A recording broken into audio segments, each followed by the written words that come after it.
Welcome. Welcome, everybody. Welcome back to the symposium, Awakening to Humanity's Sacred Mission, an international symposium and call to action. What a beautiful session we had earlier today.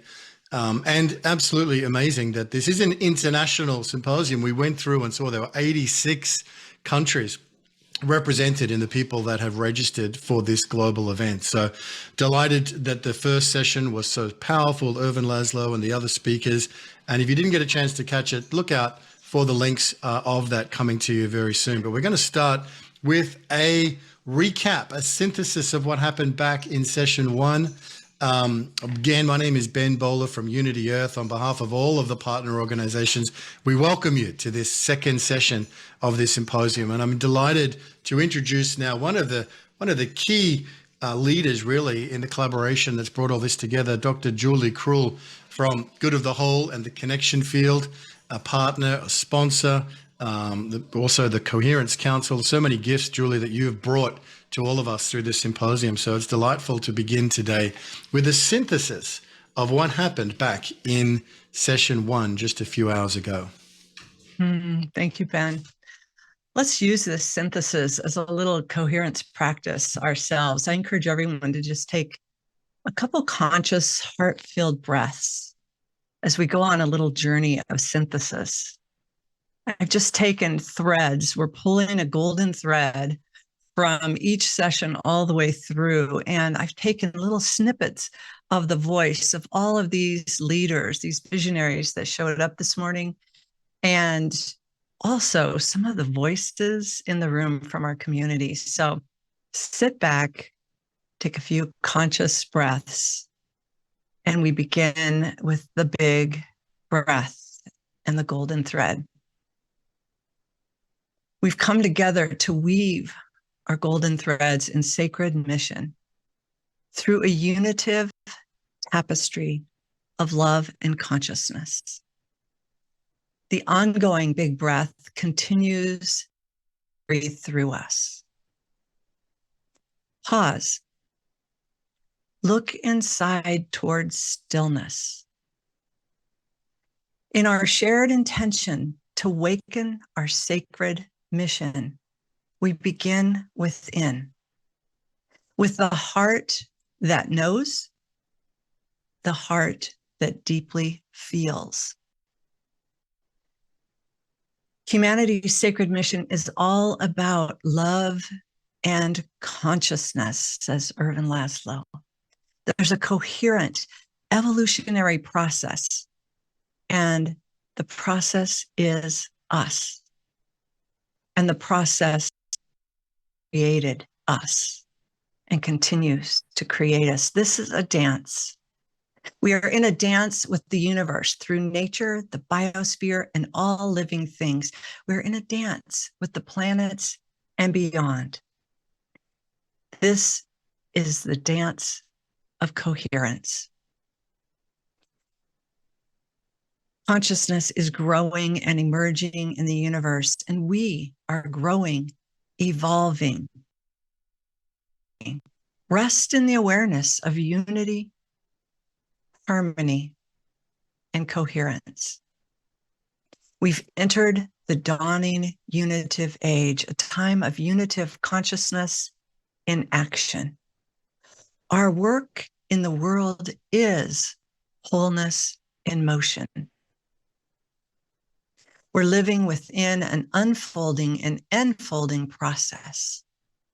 Our sacred mission is to know who we are, divine beings.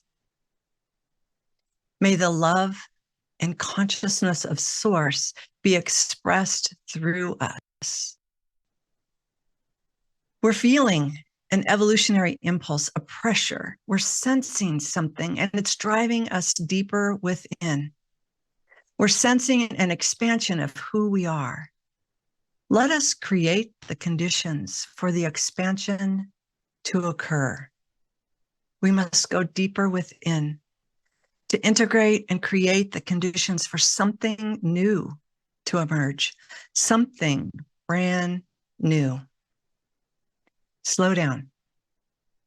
Create your own space. Get into your heart. From the heart, we move into engagement and empowerment. Let us nurture more human-centric solutions. We are transforming chaos into something beautiful. Look around. It's happening. Our sacred mission response carries this humanitarian spirit. We are alive in a living, loving universe filled with compassion. Let us co-create with joy, deep listening, presence, and coherence. Gratitude and forgiveness are essential in this conscious evolution. So, let us evolve our thought leadership into heart leadership as our inner work is creating a new state of being. Do the small things with great love. Know there are many loving, compassionate, and brilliant humans on the ground building solutions right now. Have faith. Something new is emerging, and it starts within each one of us. And there is your synthesis from session 1. Thanks, Ben. Beautiful. Thank you, Dr. Julie Kroll. Thank you for the beautiful weaving of the essences together. There was a lot of great elements, the speakers and the engagement throughout session 1 that you've beautifully captured there, Julie. So thank you for bringing that essence to the beginning of today, session 2, which is all around implementation. And I know that we have so many people that are passionate about that execution, manifestation, implementation, whatever, by whatever name we call it. It's basically engagement, getting it done. And we've got some of the best speakers in the world on this subject today. We're very, very blessed. So let's dive straight into it. And our first speaker today is going to be a duo coming live from after midnight in Hungary. It's Alessandro Farina and Giacomo Pedranzini. Let me just tell you a little bit about these extraordinary gentlemen. Alessandro Farina is the founder and managing director of ITL Group, one of the leading consulting accounting firms in Hungary since 1995. In 2014, Alessandro Farina was awarded by the President of the Italian Republic, Officer of the Order of Merit of the Italian Republic, for his personal contribution to the improvement and development of economic relations between Hungary and Italy. Mr. Farina comes from an Italian family with a long entrepreneurial tradition that goes back 2 centuries. So from a young age, he's learned that entrepreneurs have a moral obligation to their predecessors and to future generations for building a better world. He calls this moral obligation an ESC approach, stands for ethics, sustainability, and creativity. These are the values that are inspired the foundation of Atlas World. And we'll hear a little bit about that through Alessandro's sharing today. His colleague, Giacomo Pedranzini, is the CEO and chairman of the board of directors of Cometa 99, a Hungarian registered company in the agribusiness sector with a headcount of 1,000 employees. Pedranzini is the creator and promoter of the Honest Food movement, which proposes a rethinking of conventional agribusiness. The mission of Honest Food focuses on 3 goals: ethical food production, fair distribution of value throughout the supply chain, and environmental responsibility. Furthermore, through his innovative thinking, he is tackling preventative industry issues and fostering collaborations among stakeholders. Due to his engagement in community dialogues and efforts towards industry enhancement, he is recently recognized as the winner of the Expat CEO 2022 and of the Atlas Awards 2023. So Alessandro, Giacomo, implementation. You two are so well qualified to begin this session today. We're delighted that you're with us, staying up past midnight to be with us. Thank you for doing that, and welcome to the symposium. Thank you so much for this lovely introduction, and it's a really big honor for us to be part of this fantastic initiative with all of you. As you say, it's midnight, and we feel a little bit like a New Year's Eve. So when everything is sparkling for the new year, And somehow we are here to celebrate the awakening for a better future and what is looking forward for us. So thank you. If you allow me, I will share the screen and have a short presentation. Just a second that we go with this one. Okay, thank you so much. So we have put our focus on entrepreneurship, and we're going just to have a few, let's say, words about that, because we believe that the definition of the good entrepreneur should not just be the business creator, but the entrepreneur should also be the architect of the future. So what he does is influencing in an effective way the future of our, let's say, economy, of our society. And he should also be a guardian of the planet, as we all should be, by the way. So it's a common role that we should share from this point of view. The entrepreneur is, if you allow me just kind of, let's say, comparison for that, when Michelangelo was breaking his piece of stone, and he was already able to see into the stone the statue that he wanted to create. And entrepreneurs have or should have also this same vision. So to build what is not existing today, but what is going to influence also our society. And entrepreneurs have also, on the other side, let's say that they should not just look for the profit or profitable activity, but they should also look for a sustainable and beneficial, basically, future for our generation. So we believe that generational empathy is not just a concept, but is a business imperative that people should take care of. And as Ben mentioned at the beginning, we put our, let's say, attention on three core values that we feel very close to our personality, to our way of being entrepreneur and conducting our business. So the three basic principles are ethics, sustainability, and creativity. Now, we use this acronym ESC also with the purpose, because we like to play with this word, because it's the same name of the button that you have on the keyboard of the computer, that is to exit the status quo of what you're doing.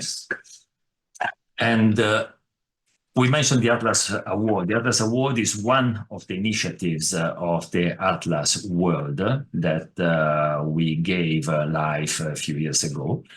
And the Atlas Award is the one that we are going to talk today. Because, you know, often when I talked with friends and I told, okay, can you please tell me, let's say, an example of a entrepreneur or a leader that you would like to give as a good example for your son? Okay, so who should he follow? Who is a good, let's say, example to follow? And very often, unfortunately or sadly, silence was coming. So people were not able to give an opinion, not to recognize themselves close to somebody else who had, let's say, embraced the vision of the good, let's say, example. So they were giving names of people died 100 years ago, or people from the other side of the universe, but nobody close to us.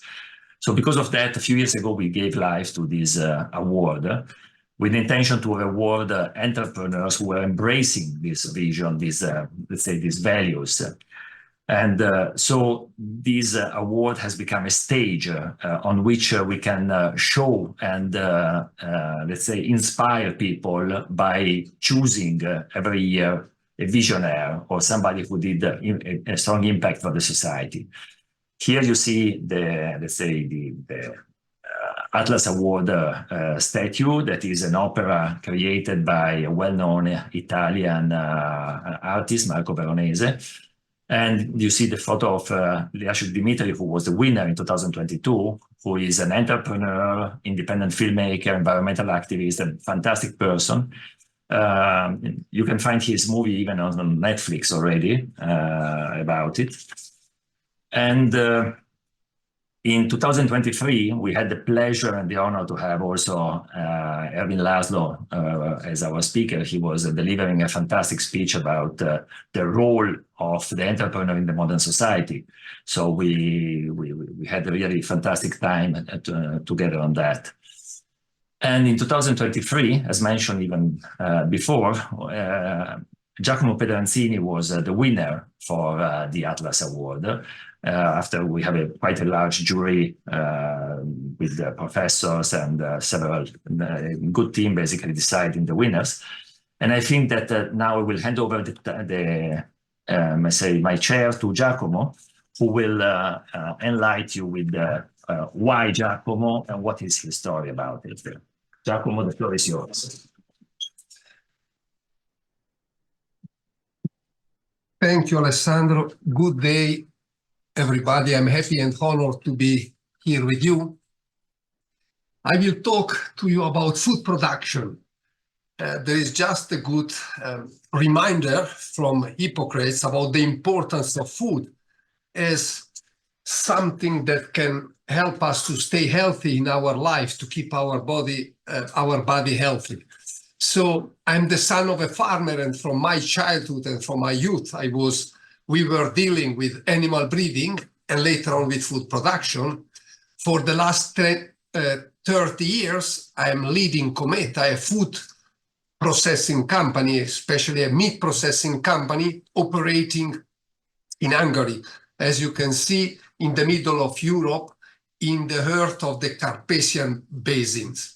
This is a nice picture about our planet, where we have to live all together. This is our common house, according to the words of Pope Francis, where we have to find a way to give a future to the humanity. So we have to feel the responsibility to take care, to respect this planet on which we live, and to transfer to the next generation, if possible, even better than the status we have got from the previous one.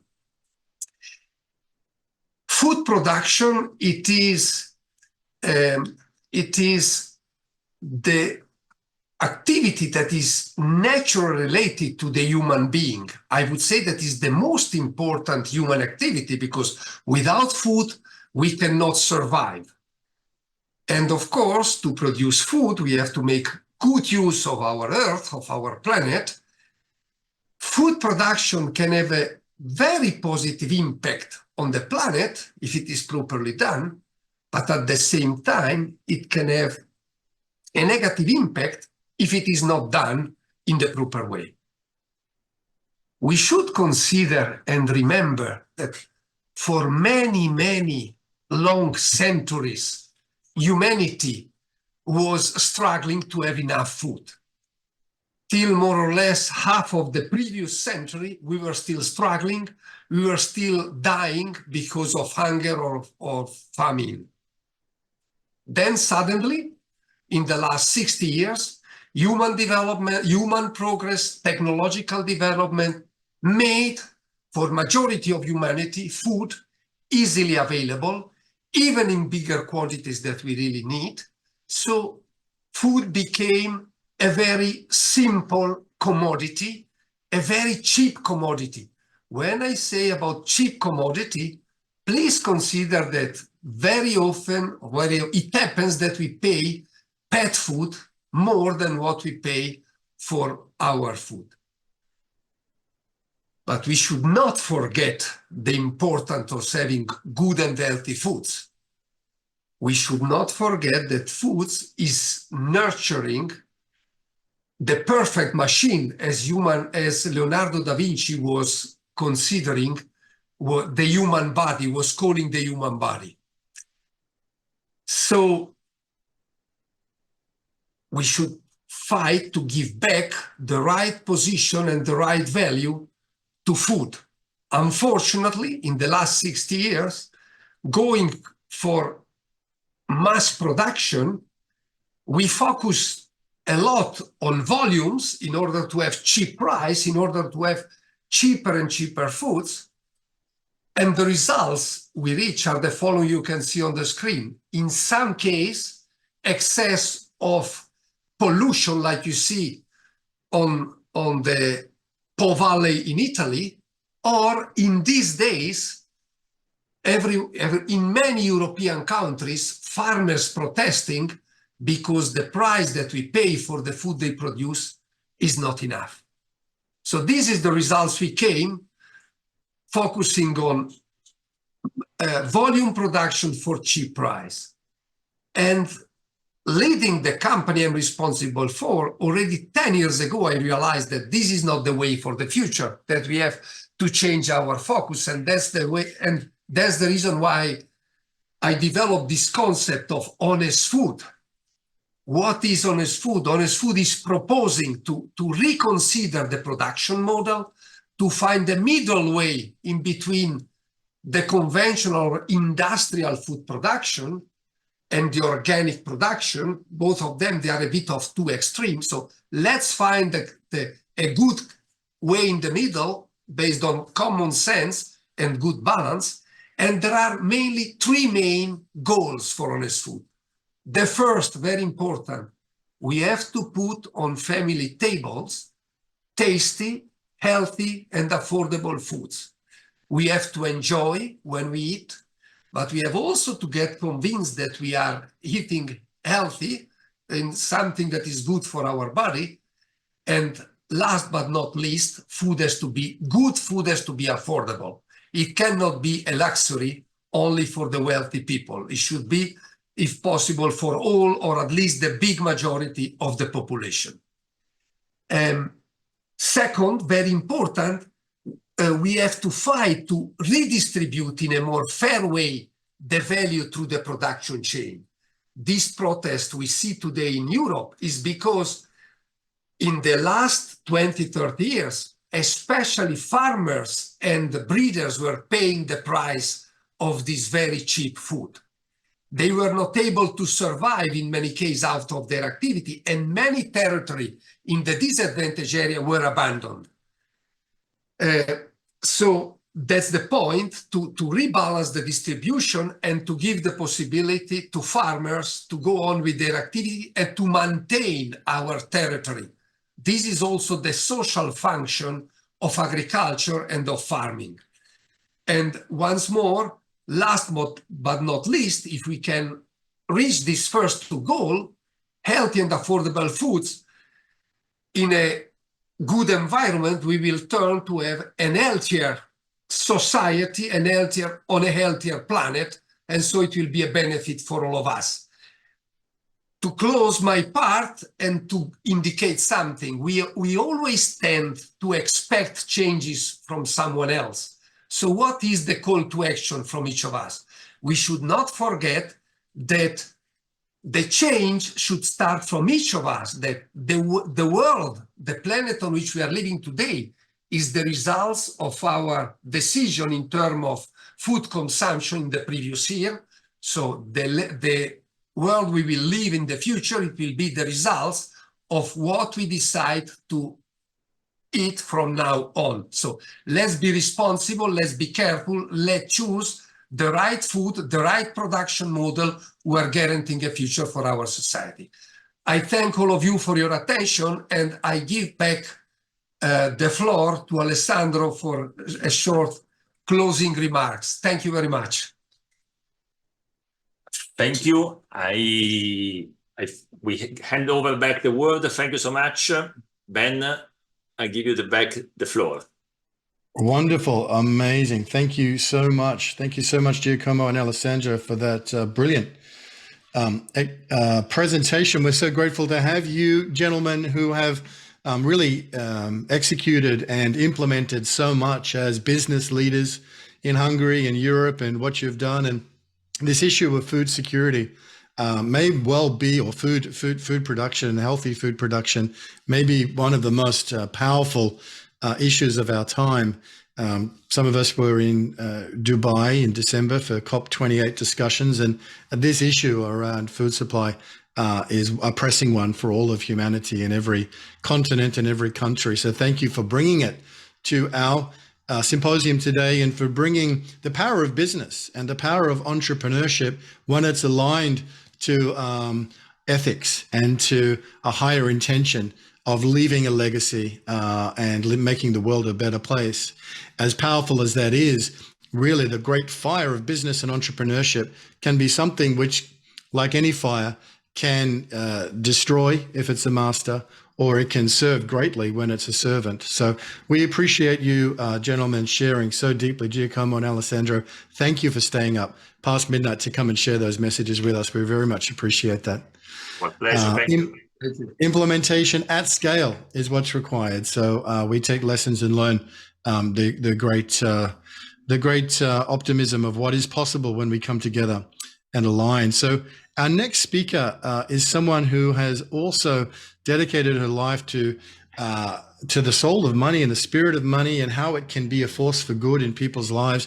Sarah McCrum is a coach specializing in working with game changers and conscious entrepreneurs. She's author of the book, Love Money, Money Loves You. She spent 23 years teaching and coaching business owners and their families to solve the gritty human problems that prevent them from finding fulfillment in the business and their life. Sarah is co-originator of Love To, doing incredible things. And I hope we get to hear a little bit about Love To. It's absolutely brilliant what's taking place there and fascinating. She's also founder of Liberate Humanity. Both these businesses are examples of the principles of her book, Love Money, Money Loves You. Sarah McCrum, it's wonderful to have you with us. Thank you, Ben. I too am an entrepreneur. A little later, I'll show you how what we do links with what we've just been hearing about affordable and healthy and honest food.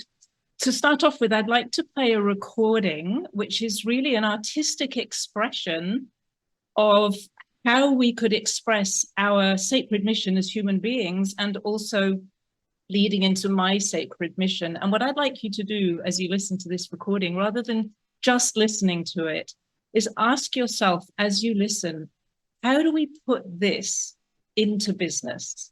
How do we put this into the economy?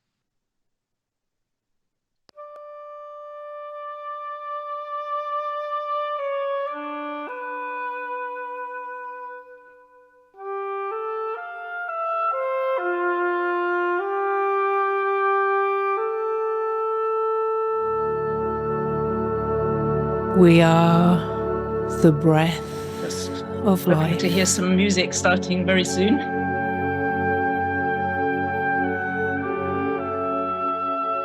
You and I. We are in the wind.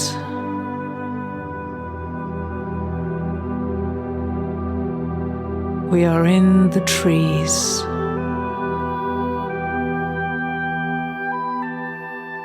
We are in the soil.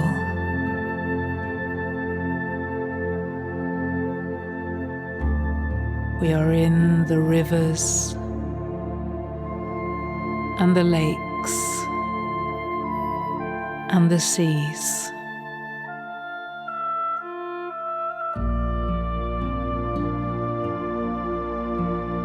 We are the breath of life,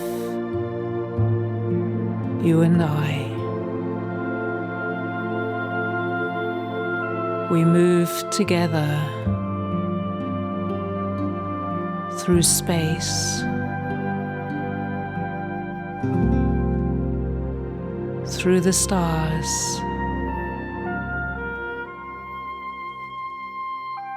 and home again. We breathe as one and as two. We breathe life in. We breathe life out. We breathe together. And we breathe apart.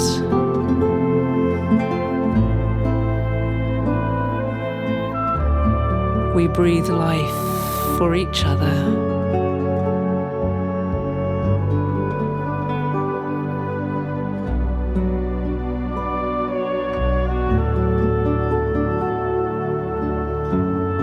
We see, we know, we breathe.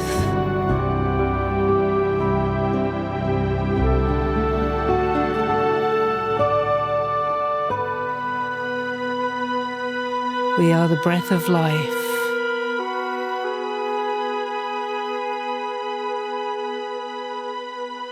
As it breathes.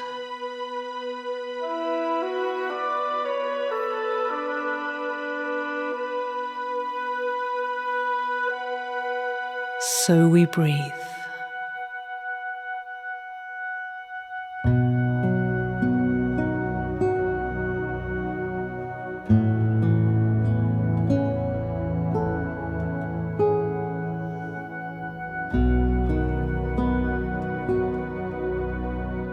We are the breath of life, you and I.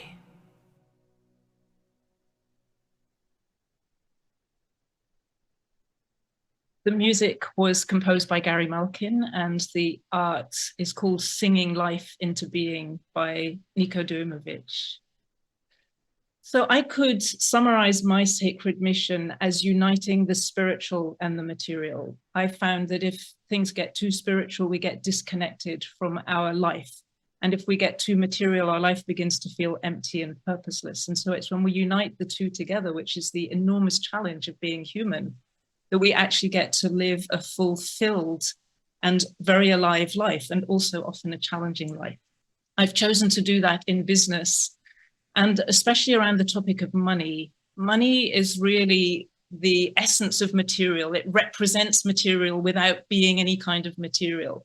And it's also often been the thing that is seen as being the furthest away from spirituality. And to me, if we can see the sacredness in money, if we can see the sacredness in our economy and all of our economic activity, we are then naturally motivated to work towards a healthier and more sacred economy that unites the spiritual and the material aspects of our lives.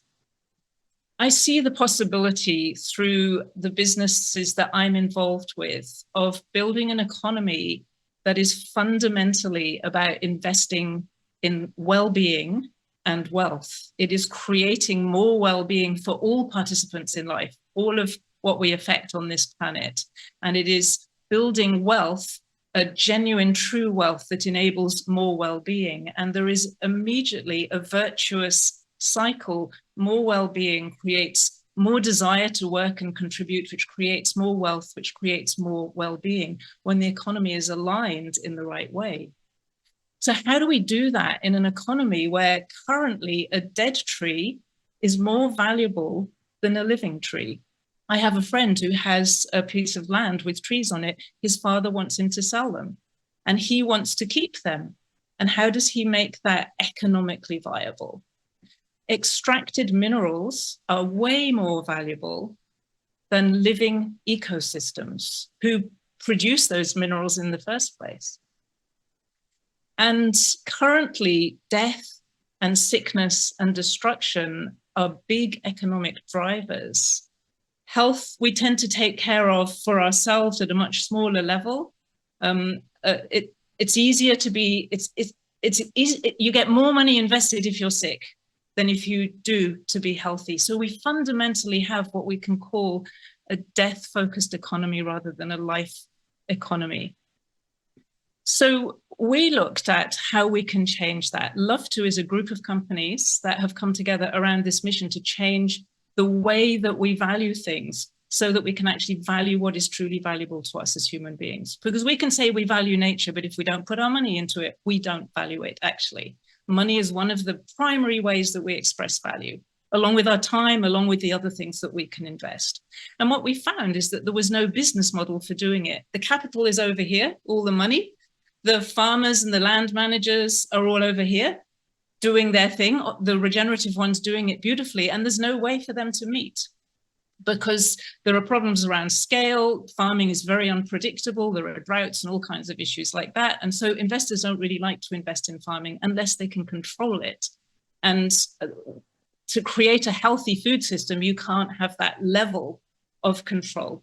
So what we wanted to do was build a business model that enabled a system solution, an actual system for being able to bring large scale capital into living ecosystems, human and other living systems, all of that together. We've started with what's called Love to be Bright Green, which is about spreading regenerative farming and also the conservation of nature across the planet by bringing large scale capital to that particular change. And the current systems just were not up to it. So the first one is that the evaluation systems we have at the moment are not holistic.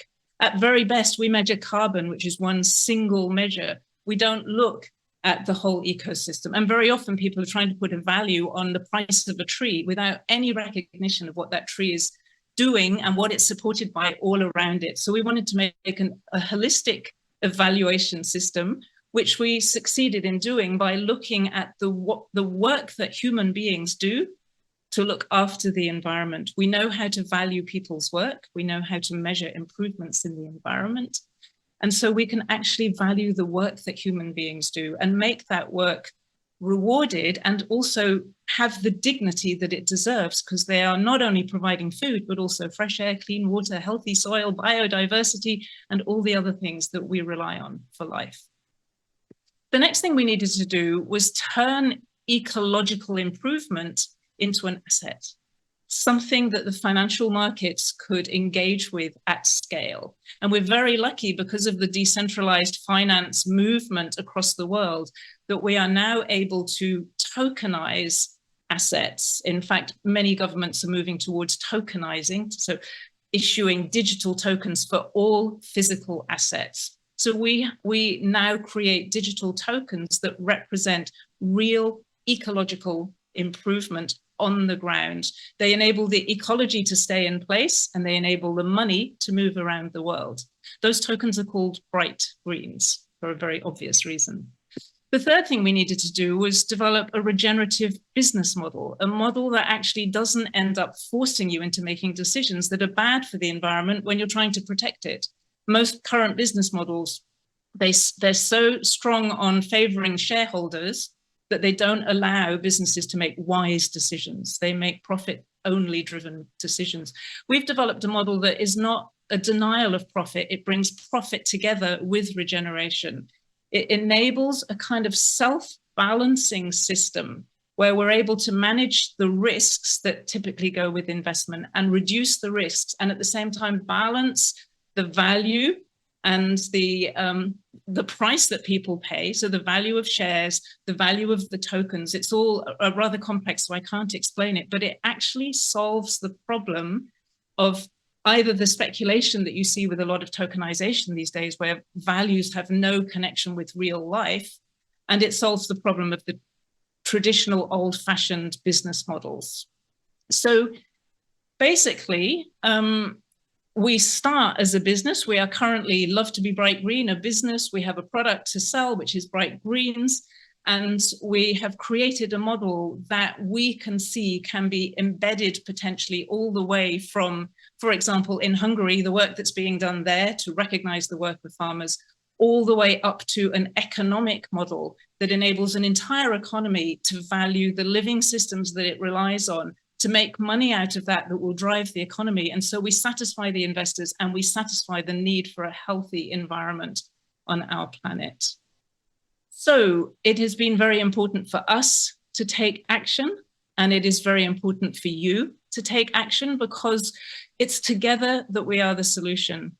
I live in a world where people often say, oh, we'll wait for Sarah and Tim Bennett, my business partner, to find all the solutions, and then we would love to get involved. Sorry, Sarah. Mick, could you just stop screen sharing for a minute? Because it's actually coming up on the broadcast. I know that's not your intention, but it is coming up. So if you're able to just stop that, we'll go back to Sarah for my last minute or so. Thanks, Mick.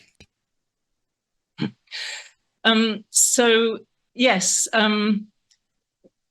people often wait for somebody else to get everything sorted out before they want to take action. We found that we couldn't wait for leaders. We couldn't wait for other business people. We couldn't wait for the financial systems. We couldn't wait for anything except we just had to wait for ourselves. And so we went into action. And now what I see is that the key to making all of this work is that people who can contribute, who can do something, we get together and we build the pieces. Many of them are built all over the world already. We work together to make the whole thing work and become a solution that values life. If you're thinking, what can I do? There are two things that I think you can do. First, turn your inner economy into an investment economy rather than a wasting and spending economy. And then from there, you can invest in two things. You can invest in learning about money. What is money really? And you can invest your money in anything that really aligns with your values. Understand the power of money. What you spend your money on, even little bits, really counts. Align it with your values, and that will change the world. Thank you very much.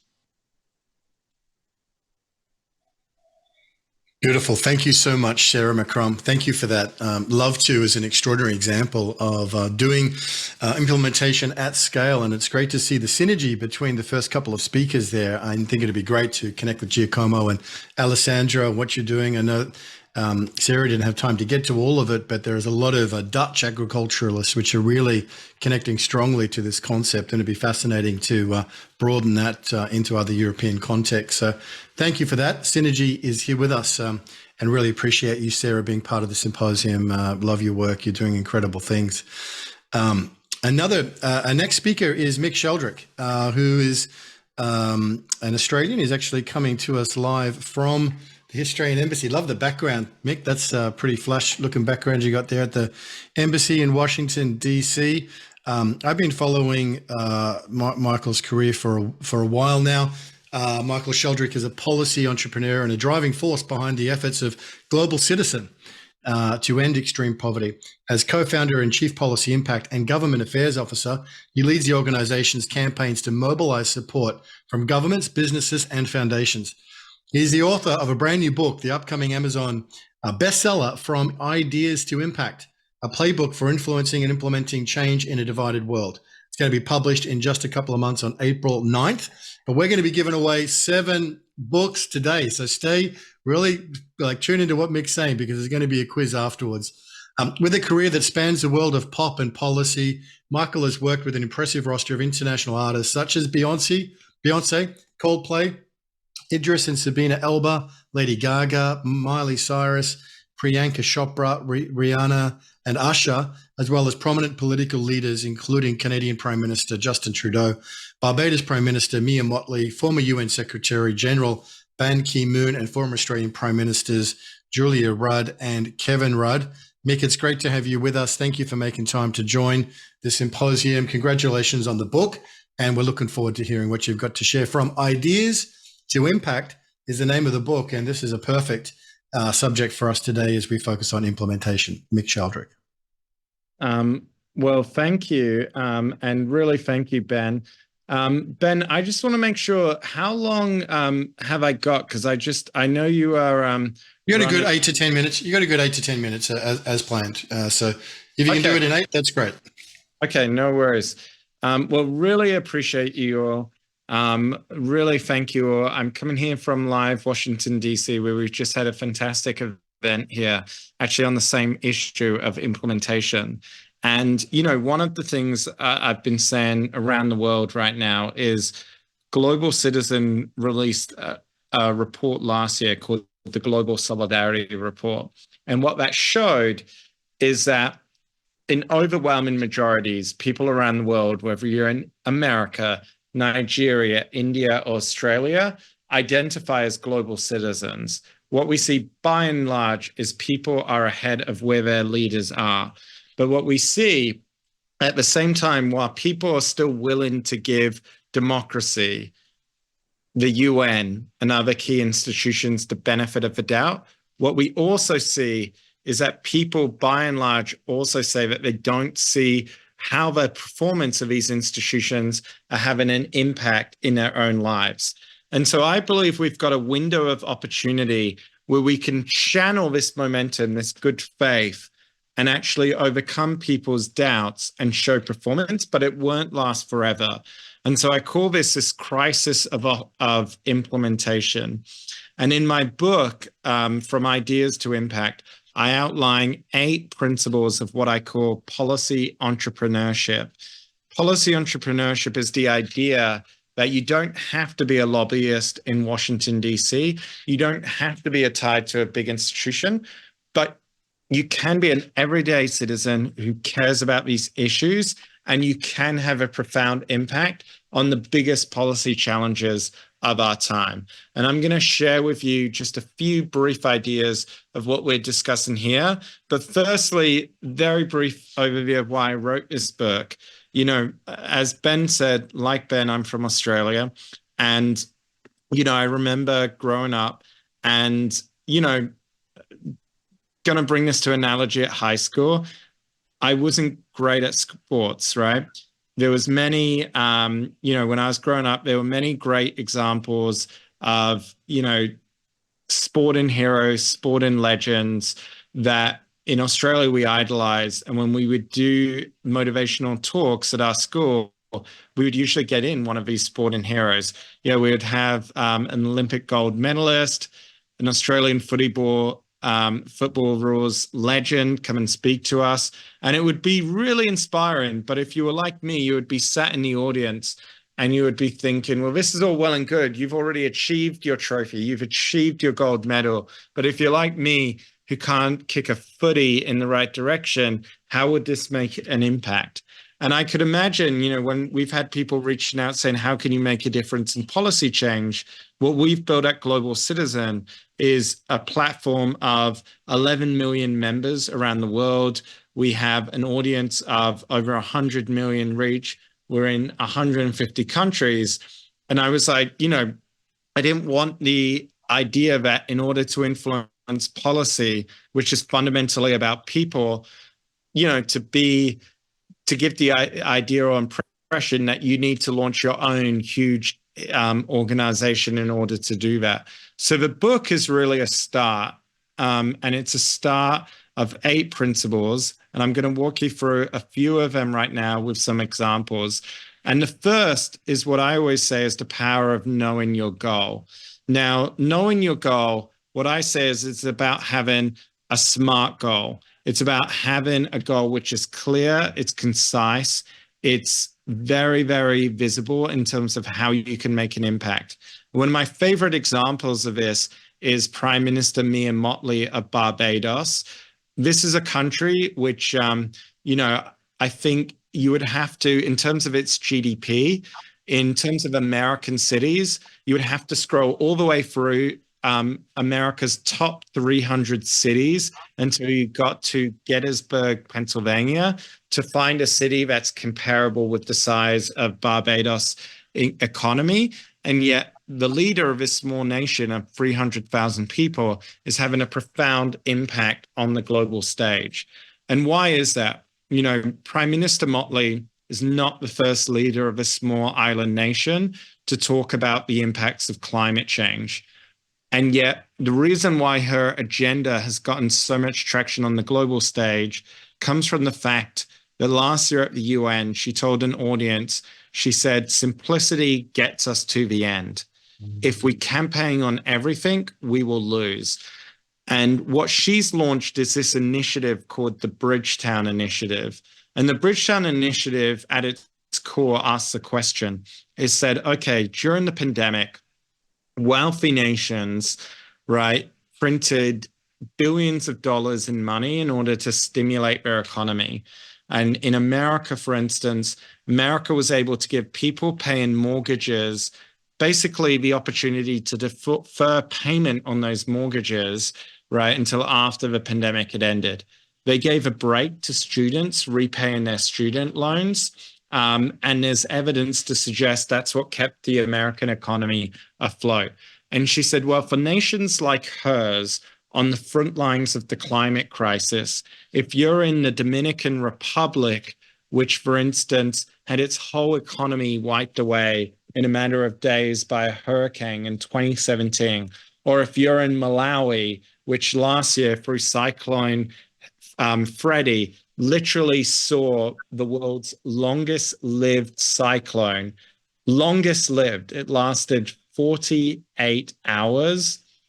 And if you're that country where it sat on you for 48 hours and it killed in that period over 1,200 people and left farms devastated, it destroyed over 300 bridges. If you're these countries, right, you faced a dual challenge of how to respond to a crisis that you didn't cause, and yet at the same time, you're also repaying huge amounts of debt, right? In Malawi's case, a quarter of its entire revenues annually is going towards paying its loans. How can you respond to these crises? And so basically her argument was simple. She said, why isn't it the case that if a hurricane hits a country like Barbados, that there is an immediate pause in its debt loan repayments for 2 years? And instead of repaying those loans, again, Malawi, a quarter of its revenues, it can use those revenues to invest in its schools, its hospitals, rebuilding homes in a way that they can withstand natural disasters. And the simplicity and the clarity around that idea, she was at first laughed at the room by Wall Street. And in the space of 12 months, she had the biggest lenders in the world, such as the World Bank, the UK, the US Treasury, saying that's a good idea. We will adopt that. And so this comes to the power of having a good goal when it comes to implementation. There's many problems in the world. We can diagnose problems. We can talk about challenges. But this was her idea. The second key principle is know your stakeholders and how to matter. You know, a good example I often use was back in 2015, we were focused on the eradication of polio. And there was this meeting, it was the final meeting the Queen attended of all these Commonwealth leaders, and they converged in the middle of the Mediterranean in Malta. And people said to me, how will you get Malta to prioritize this issue? They're neither a country impacted by polio, and they're neither a country which is a significant donor. So we had all of our global citizens around the world. We sent emails, we sent tweets, we sent letters to the editor, to the Prime Minister of Malta. And eventually we got an email back saying, I've gotten all your emails, letters, phone calls, etc. What about a phone call? What can we do? And we convinced the Prime Minister of Malta to put polio on the agenda, because what we basically said is this is an issue which will actually make a tangible, concrete difference. And that was the moment the Commonwealth renewed its partnership to polio. And now, just last year, there was 12 cases of polio worldwide. And we're now on the brink of making it just the second human disease in history to be eradicated. The third principle I talk about briefly is embrace pragmatic idealism. You know, there are many examples around the world where people have great ideas, they're great idealists, but they don't know how to implement them. Woodrow Wilson, just last weekend, it was 100 years since his death. He had the great idea of the League of Nations. How do you prevent conflict ever taking place again in the world?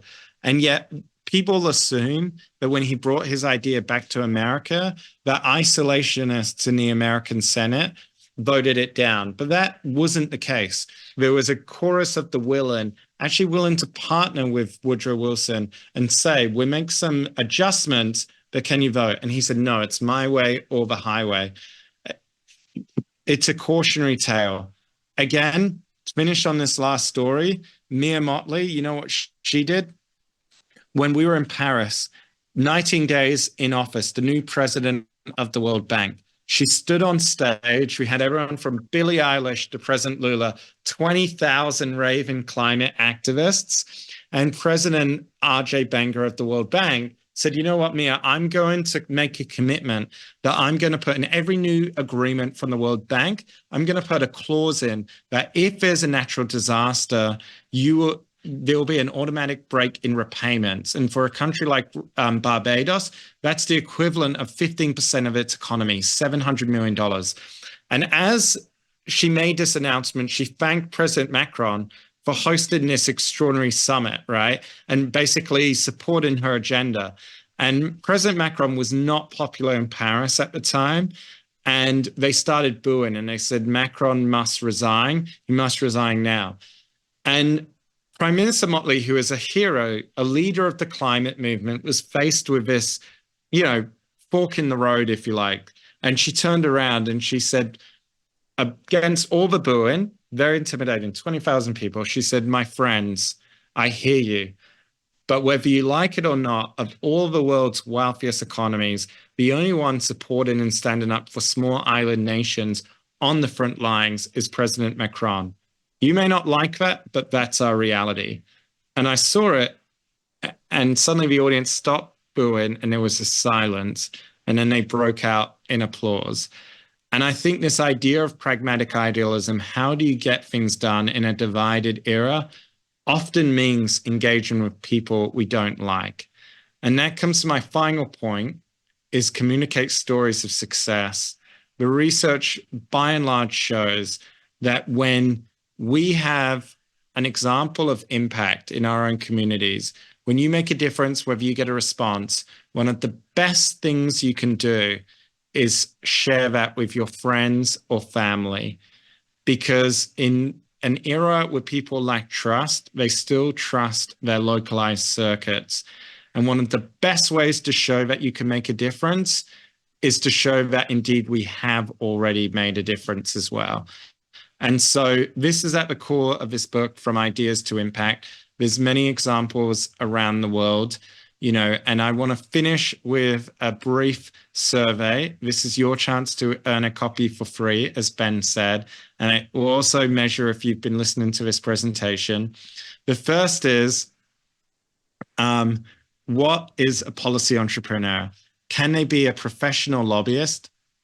We've got a special Mentimeter quiz which is going to track all of the results. So we're going to get over to the quiz right now. So we won't give them too long to think about it, because speed will help determine who's going to get a book. But let me just jump in there, Mick, and say thank you for that great presentation. We're going to jump on and do the quiz now. If you want to stop screen sharing for a moment. And Mick, congratulations again on the book and those lessons, those 8 lessons that you've distilled from your incredible experience over the last decades and a half in this space. Really extraordinarily valuable as we go from ideas to impact. And we're really proud, Mick, of what you and the Global Citizen team have achieved these years. And if you want to stop screen sharing there, and I'll bring the quiz up for everybody to do the quiz live, so they'll actually be interactive. And if you want to, there's players that are ready. The link's in the chat. You need to stop screen sharing there, Mick, if you can.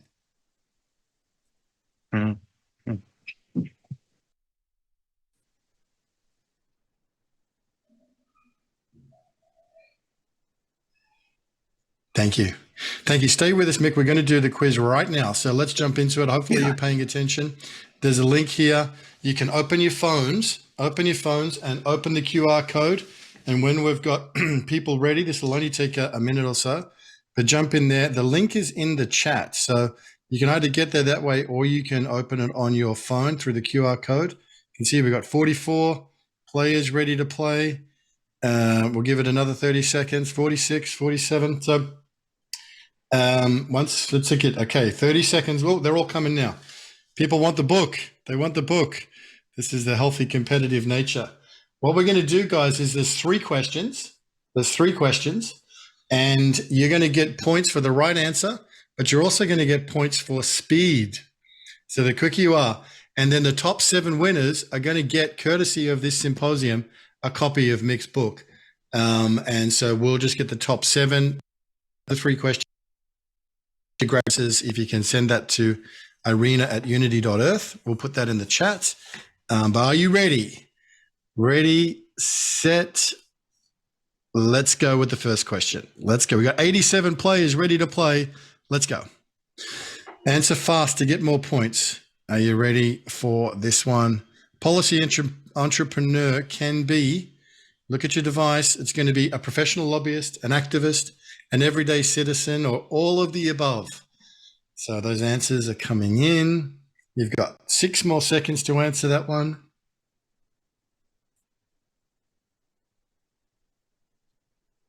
Okay, we got a few there that have got all of the above. Which is the correct answer? Okay, next question. Let's go to the next one.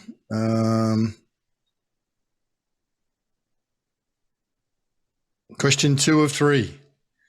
Are you ready for this one? Okay, after this, we'll get to a leaderboard and then one more question. Answer fast to get more points. You ready? Who is an example of a successful policy entrepreneur? From Mick's presentation, is it Prime Minister Mia Mottley of Barbados, Woodrow Wilson, Rotary Clubs, or both A and C? You got 5 seconds left to answer that one. Who's an example of a successful policy entrepreneur? Well, right. Good. The answer was both A and C. Mick mentioned the Rotary Clubs and the incredible work that they do. So moving on to, there's a leaderboard. We got one more question. You can see the leaderboard there. There's the top 1, 2, 3, 4, 5.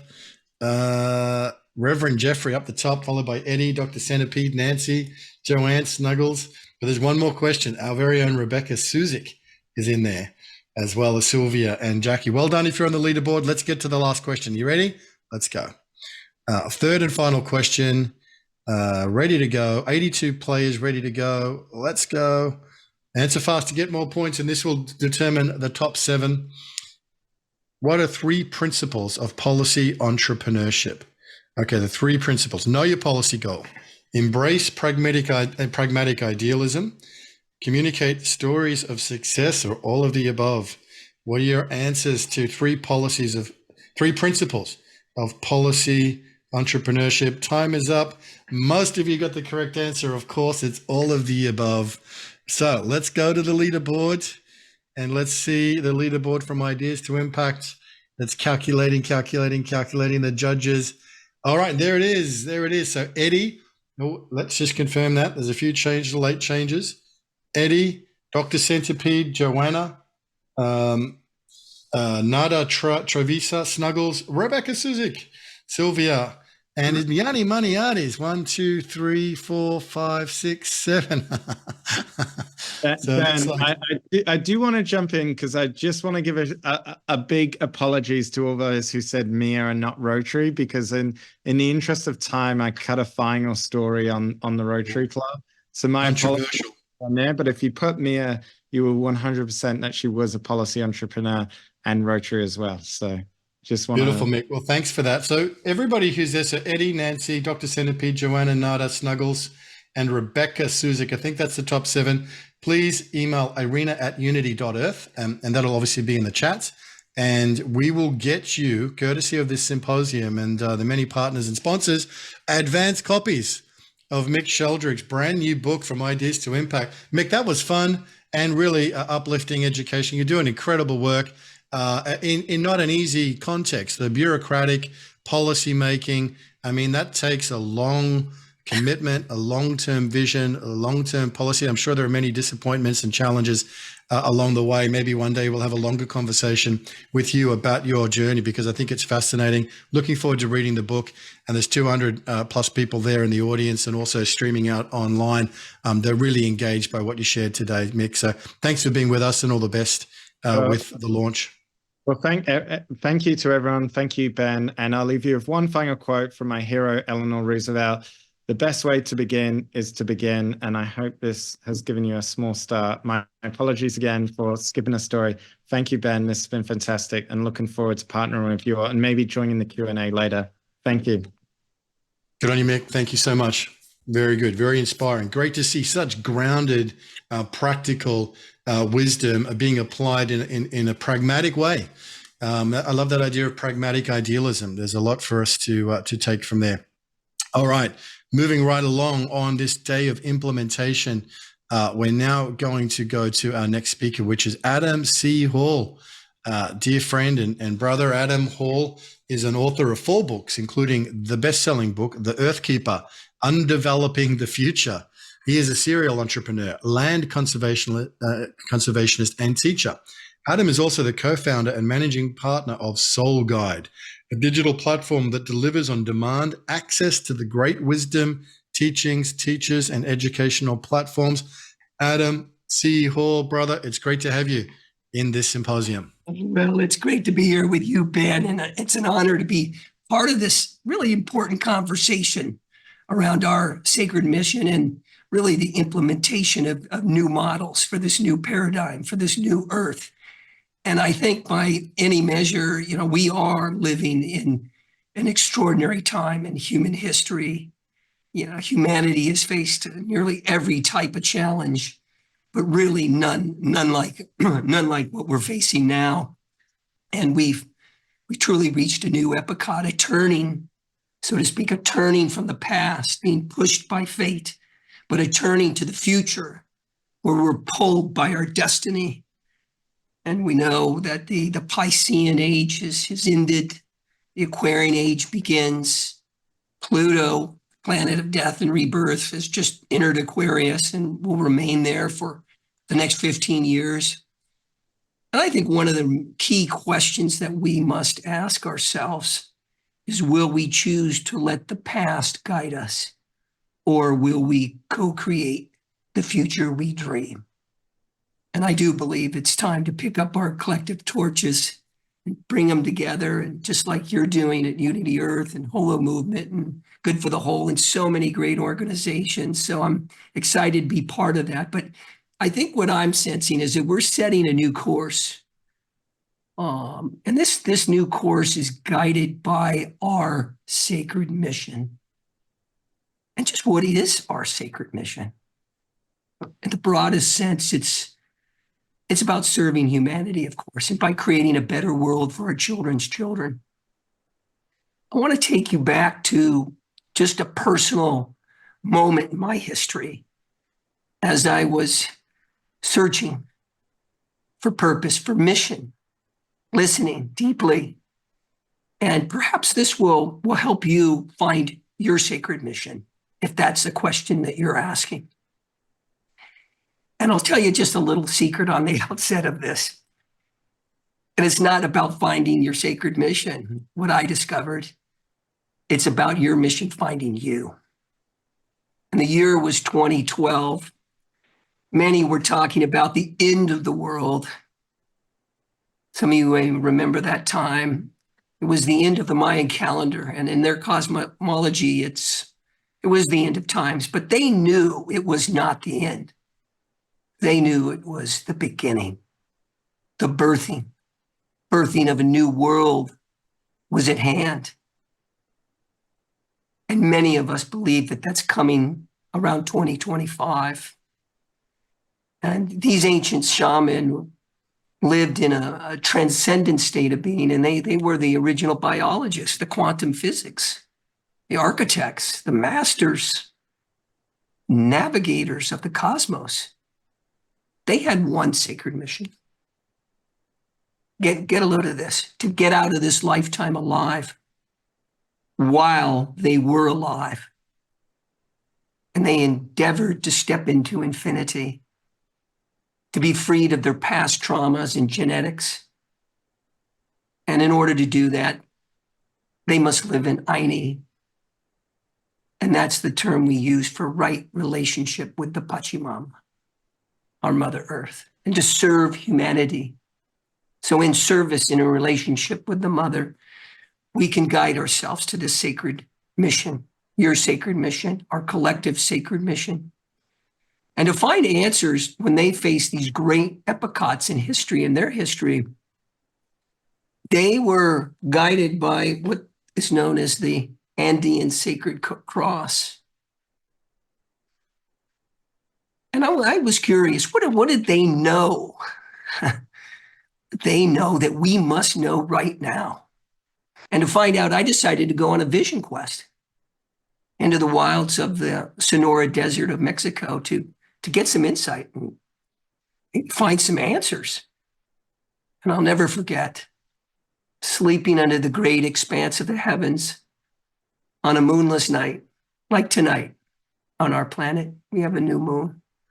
I awoke and it was so still, so silent. You could hear the whisper of the stars. They were twinkling loudly and bright. So I pulled out my trusty star app well, what's going on up there? Modern man here. And there was an image that I want to share with all of you. A couple of images.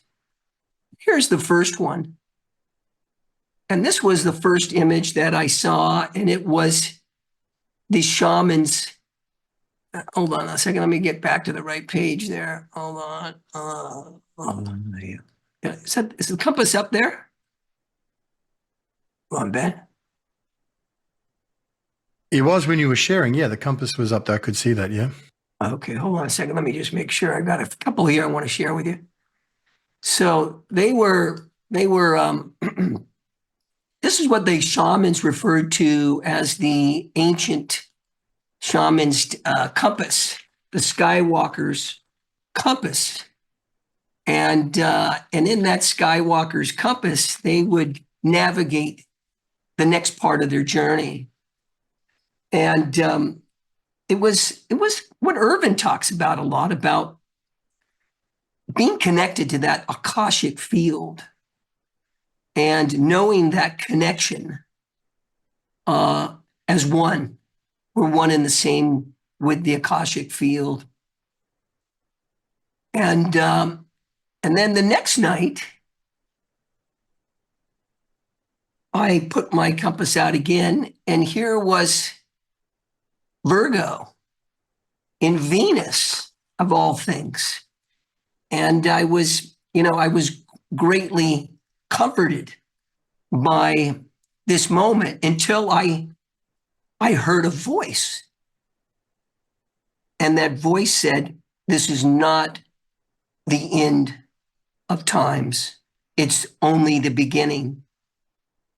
And you're living in a seminal moment, Adam.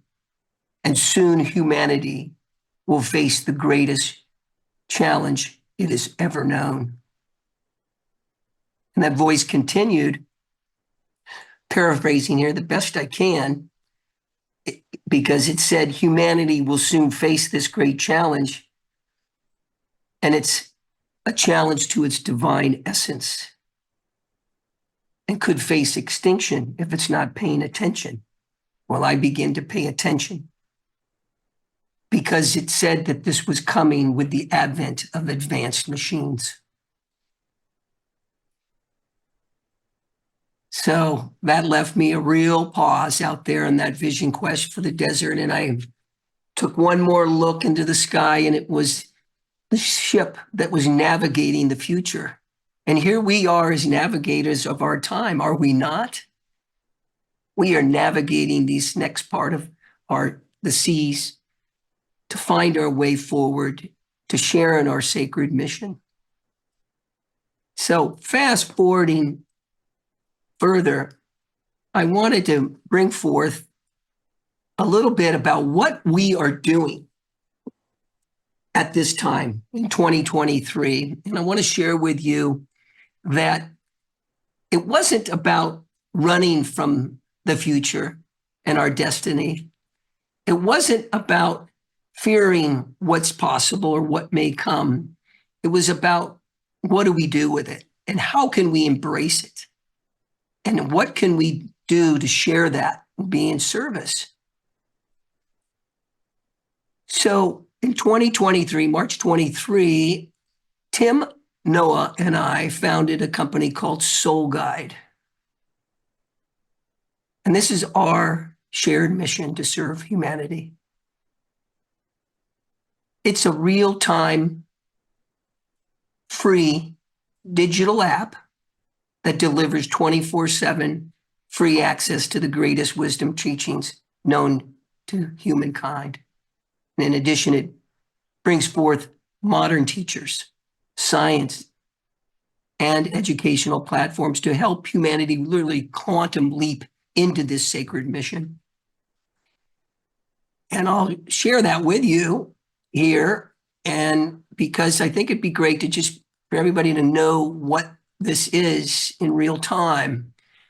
And what you're looking at is our website. And this is the home page, and this is called Soul Search. So you can come here. It's free, unlimited searching to ask any question that you may have, and it'll draw upon some of the great traditions. So in this example, I asked a question: how can Unity Earth and the Holo movement reach millions of people to inspire peace and fulfill our sacred mission? Well, the answer came back: by demonstrating love in action, spreading messages of unity, and embracing collective missions. Unity Earth can engage in communities, leveraging technologies and social platforms to amplify the Holo movement's vision globally. And this drew upon the white paper that Emmanuel Stewart put together for the Holo movement. And this is the type of tool that's readily available for us as we come together in our sacred mission. And the other cool thing about this, I'll just share this real briefly as I wrap up here, Ben and everyone. But you can just click on here and you can share this. I'm going to click this box and I'm going to just go ahead and send that out to the hundreds of people that are part of the Unity Earth movement. So we can all of a sudden just start sharing our message across platforms globally in real time and inspire others to join us in our movement. And so I think one of the things that is happening right now that we're seeing on the front lines of technology in our One Sacred movement is there does remain fear and uncertainty around technology and AI. And I just want to share something just briefly. And that is, let's remember something.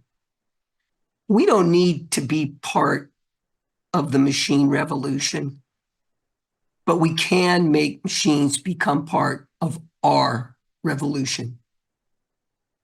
We can flip this script once and for all and scale this across the globe to billions of hearts and minds and souls that are asking for our collective guidance and leadership and light. And that's what we aim to do at Soul Guide. And we welcome any of you to join us. We want to help you in your movement, in your mission, to find your way forward, because we must do this together. And it's beautiful. It's a beautiful thing to be part of it. Our collective sacred mission is our revolution. And it really has come to the time to co-create the next steps in human evolution to transcend the future's past. So we're calling, along with Unity Earth and many others, it's just great to be here. We're calling forth all sacred mission seekers, because together we can search into unknown spaces. We can discover the treasures and the magic that has never been heard of or seen or even dreamed of. We can do that impossible, because everything is possible and nothing is impossible. So thank you. It's been an honor to be here with you. Blessings to all of you and power to us in our movement. Oh, man. Thank you. Thank you, brother. Yes. Thank you, Adam Hall. Love that sharing Soul Guide, using the technology to support this movement, our human consciousness movement. Thank you, Adam, for your sharing, even though you're sort of under the weather there a little bit, but your voice, you came through and you came through strong. So thank you so much, brother, for sharing with that. We are going, thank you. I see Alessandro and Giacomo off to bed. Thank you so much for being with us, guys. Rest well, and we'll be in touch. We're going to go now, just mixing up a little bit, because Rocky Dawuni is in a studio and has been jumping in and out of his recording. Rocky, it's so great to have you with us, and really delighted. Thanks for your patience as we wind our way through all these amazing speakers about implementation and getting it done. And, Rocky, you as Goodwill Ambassador to United Nations Environmental Program, musical legend from Ghana and America, and everything you're doing to really, bring a message of not just spirituality, but also ecology that you're such an incredible messenger of, Rocky. So without further ado, let's go to you, brother, so we can hear your sharings about this subject of implementation. I know it's something you're very passionate about and you devoted your life to, and we really want to hear from you today. Welcome to the symposium.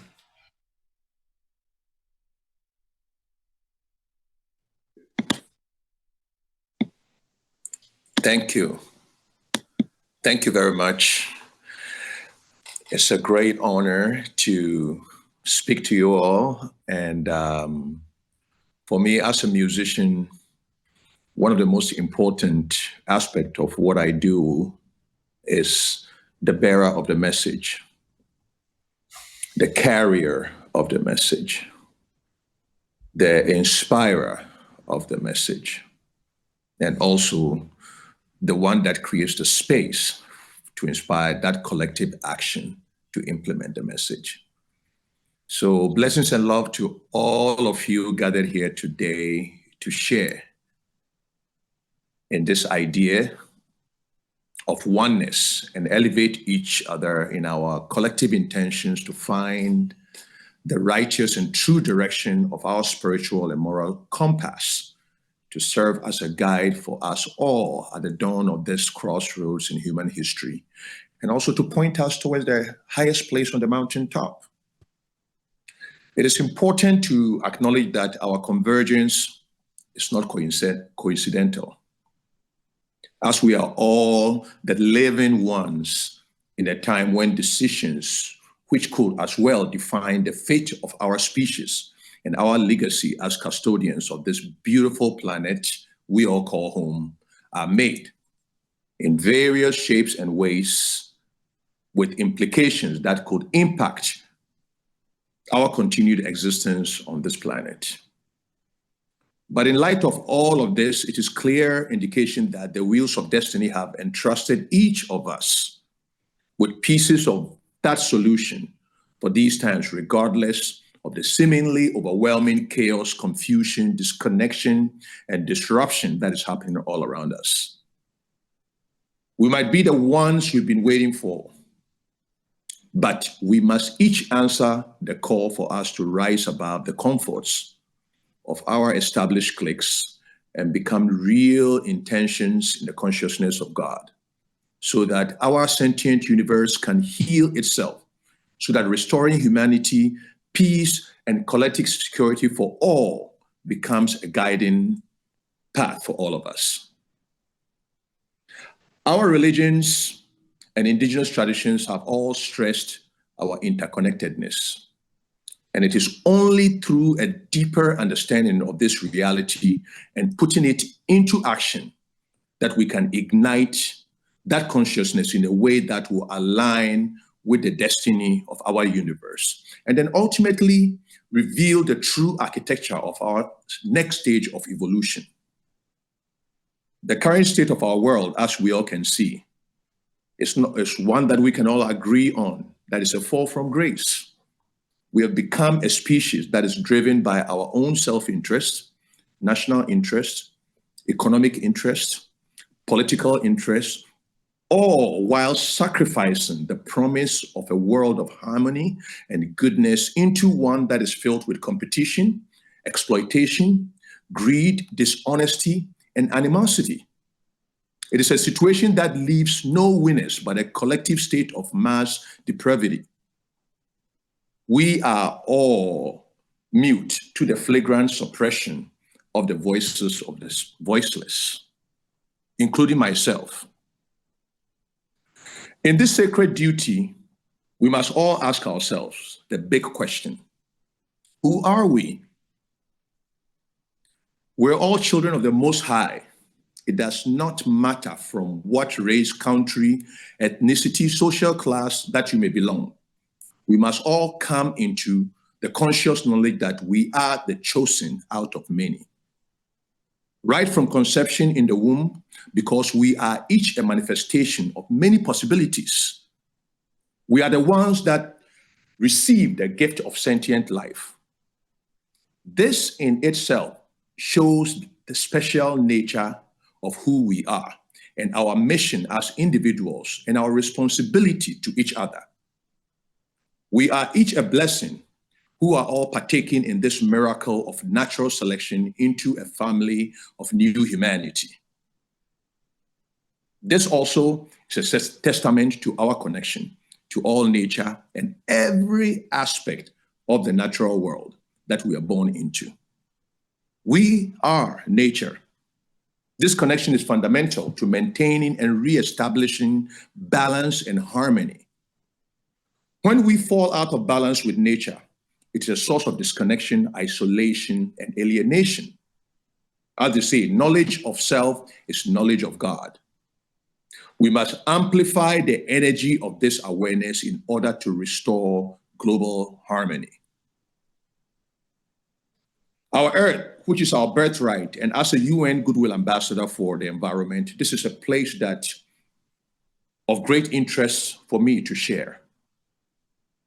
The Earth is our birthright, but it's become a victim of unchecked march to progress. Nature, animals, and creation provide us with the knowledge, food, and healing.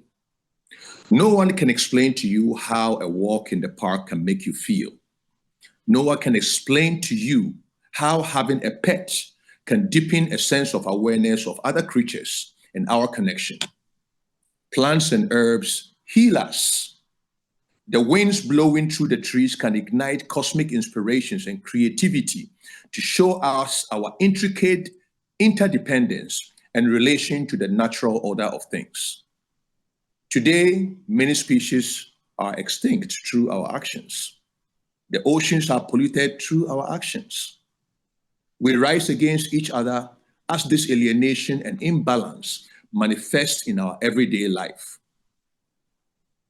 And then we have technology, the promise. Technology, we have a great opportunity to use it to amplify the greater good. But the characteristics of man, I would say negative characteristics of our nature, greed, competition, power, has corrupted our ability to utilize the promise of technological creativity to advance the greater good.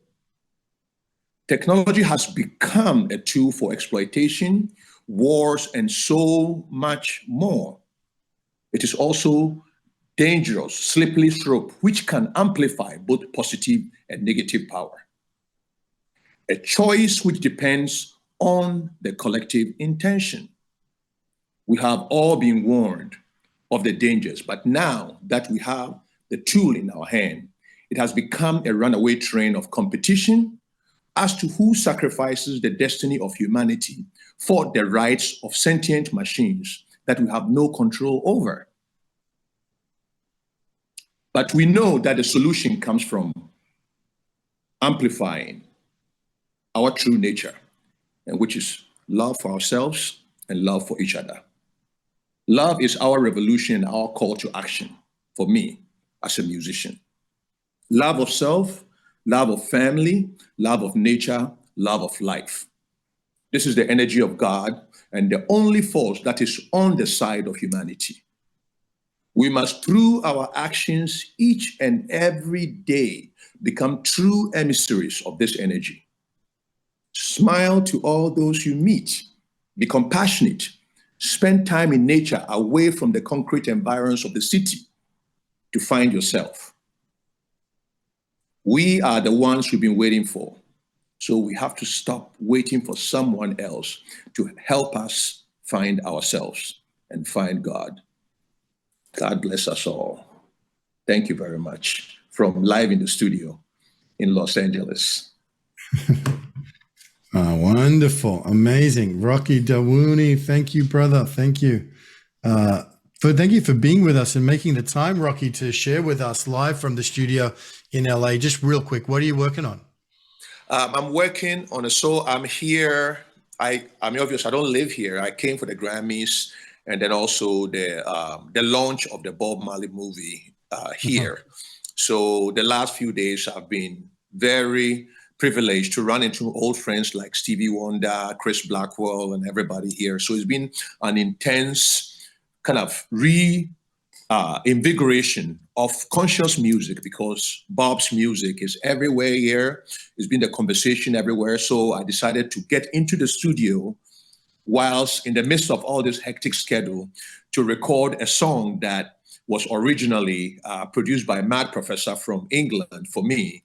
And I felt that this was really the time to get in there and then harness all of this energy and all of this gratitude that everybody is, kind of coming into terms with. And then all of this repurposing of our purpose and reinvigorating of our intention to move forward and make sure that we elevate the greater good. So that's what I brought in, and I've been in the studio, and as the times were changing, I'll shut off, go do tracking, and then come back and be listening. So it's been a whole kind of, but I've been honored by all the incredible conversations that have been going on, and I feel more inspired that our mission is one that is divine, that all of us even converging right now is really, the timing could never be as important as we all know that we are all born in this generation at this time, at this moment. So in the consciousness of the universe, we are the ones to find the solution, because the solutions are already seeds in us.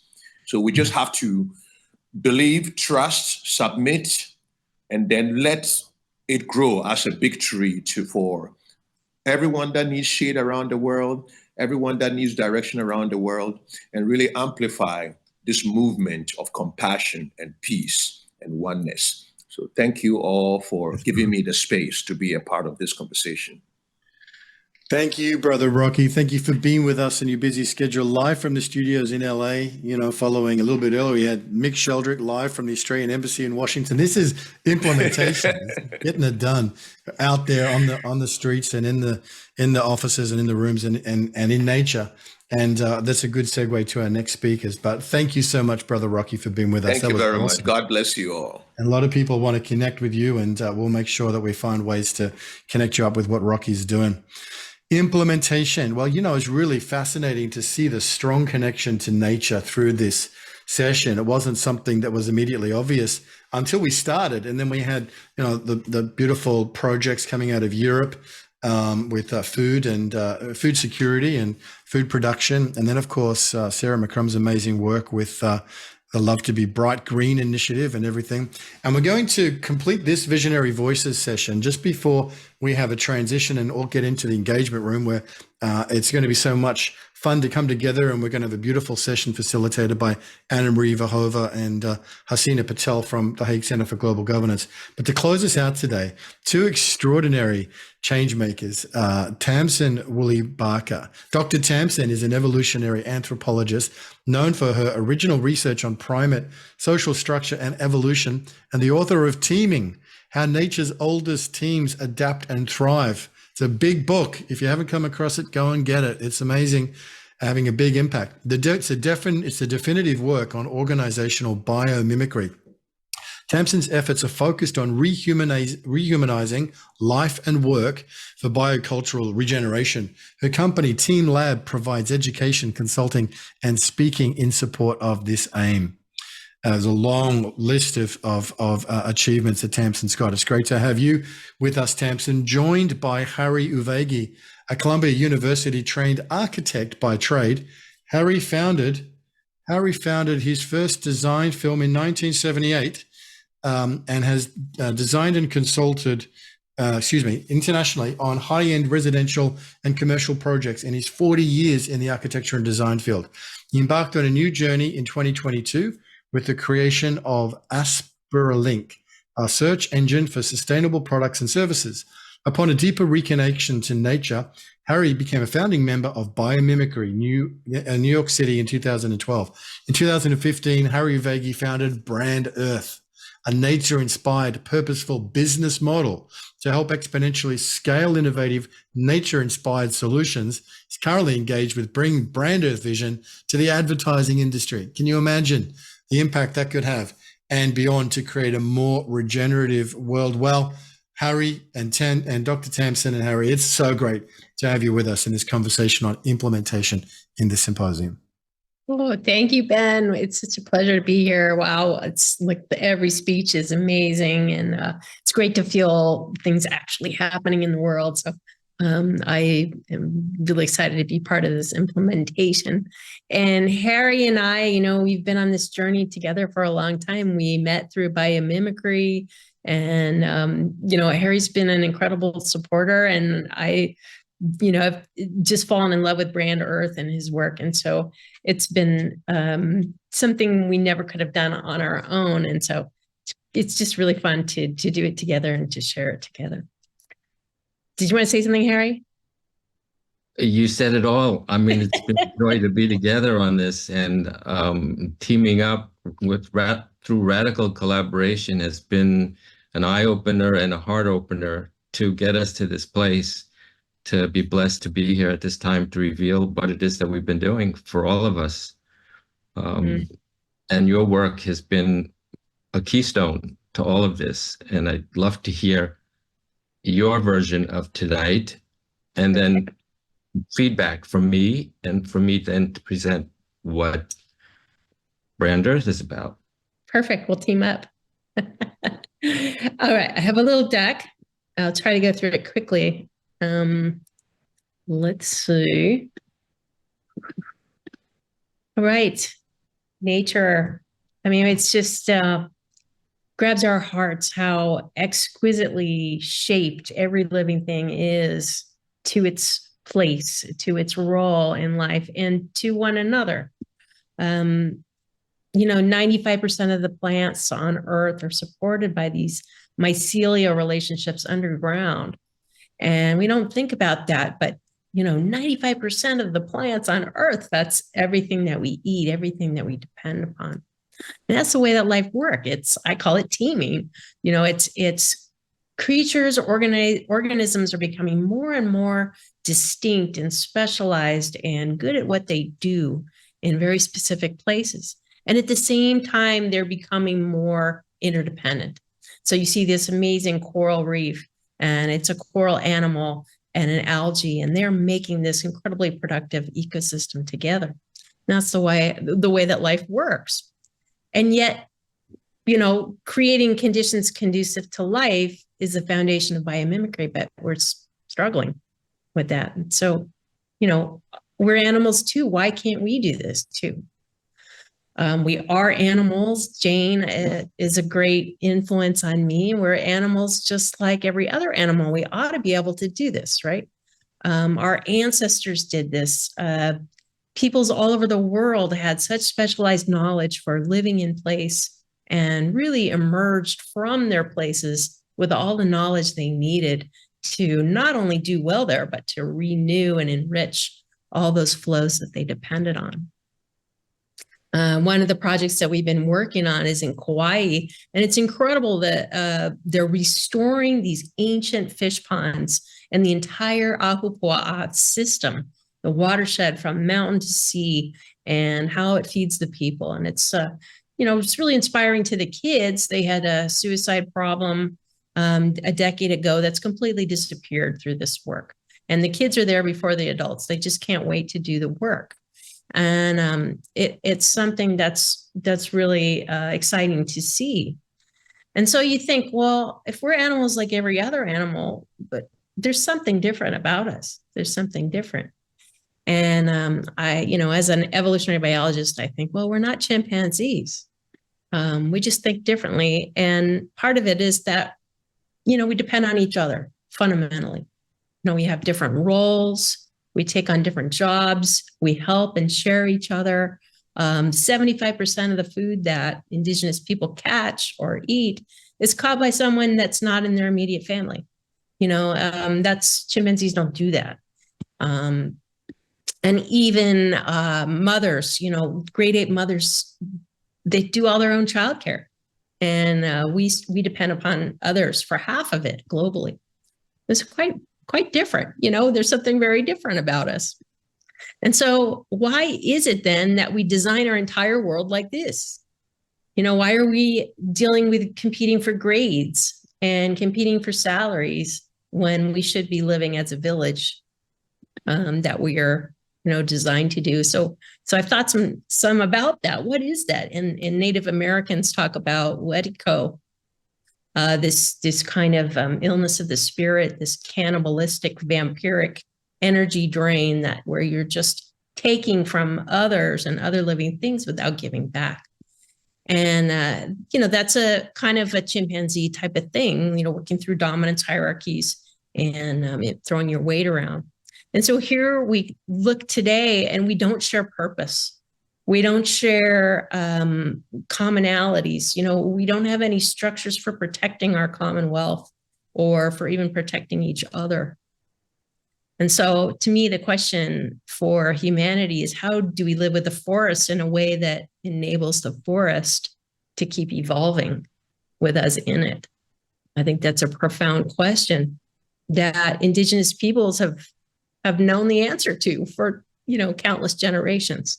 Otherwise, we wouldn't be here. So I chose 5 things that I think are essential to making these changes. And I put a lot of thought into it because I've tried to be pragmatic. It's easy to say, we should. But in reality, you've got to make a business case. You've got to hit some tipping point where people say, yes, that's a better choice for me in the short term and in the long run.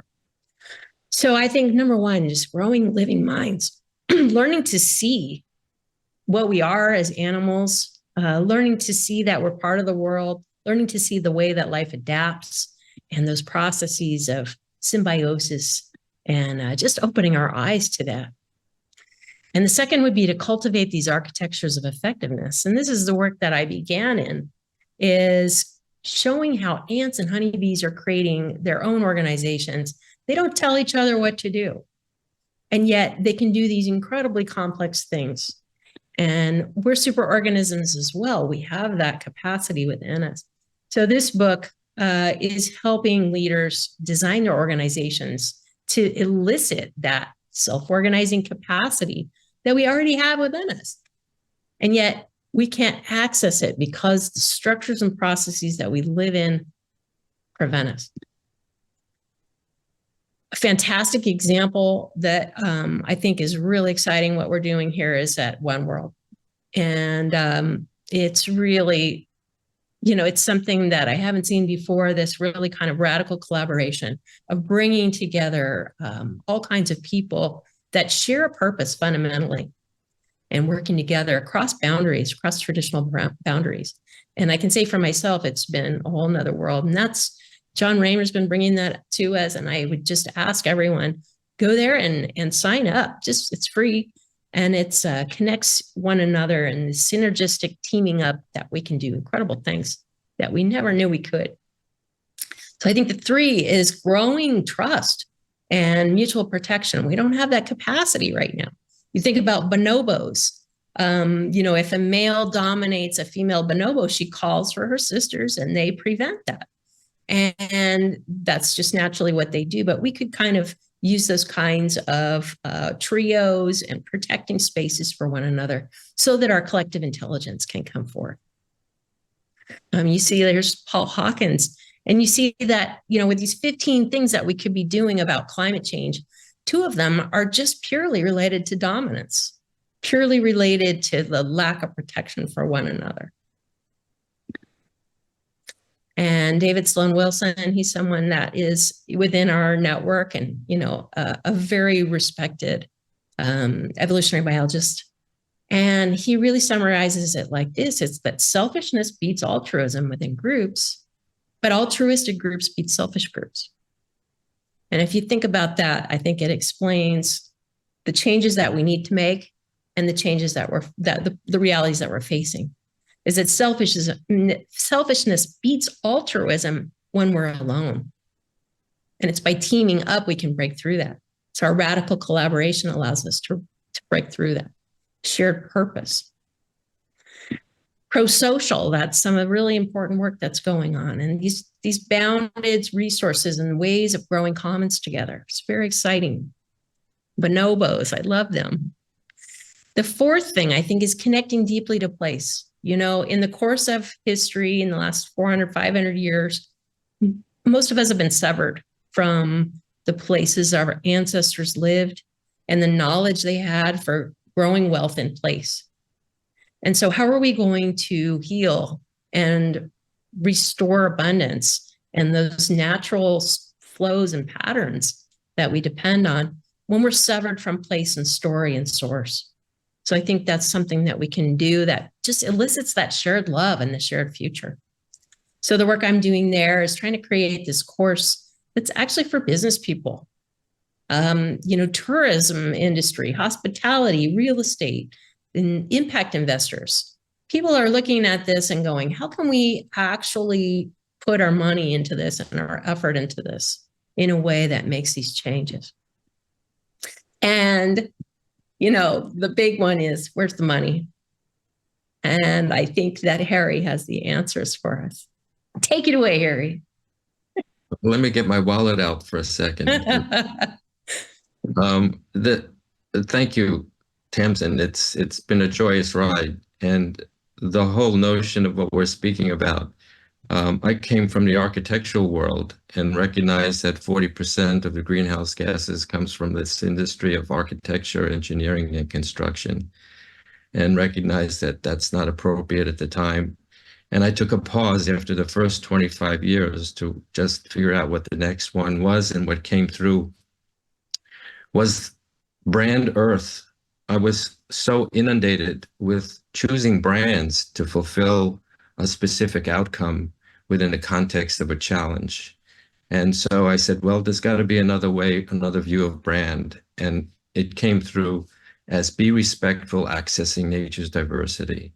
And once I recognized or accepted that message, it took me all the way through what the next possibility would be when we are here on this emergency that could become emerge and see in terms of the shift that we could be participating in. So from the perspective of Brand Earth champions systemic change, reimagining financial systems for ecological sustainability. And the mission that we're in merges economic practices with environmental stewardship, funding global regeneration efforts. And we've had, in fact, one of the images that you had on the pond, Brand Earth invested in that venue as well. And we're leveraging a history of successful innovative projects, including the idea of EarthPass and NWeb, Nature's Whole Earth Bank.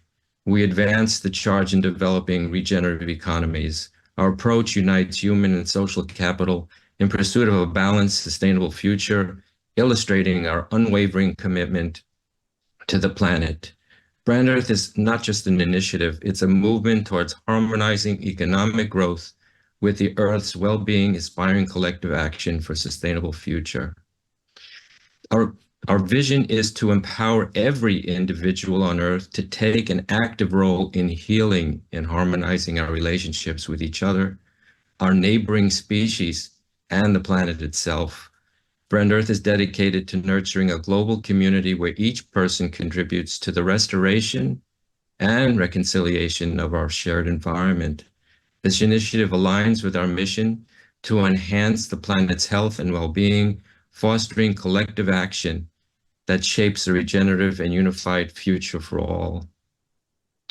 And the framework of this whole notion of Brand Earth also focused on the notion of we have publicly available to recognize, we have stock markets, we have banking systems, we have billionaires, we have enormous amount of money floating around the planet, but never having access enough to gain for what we need at this particular point.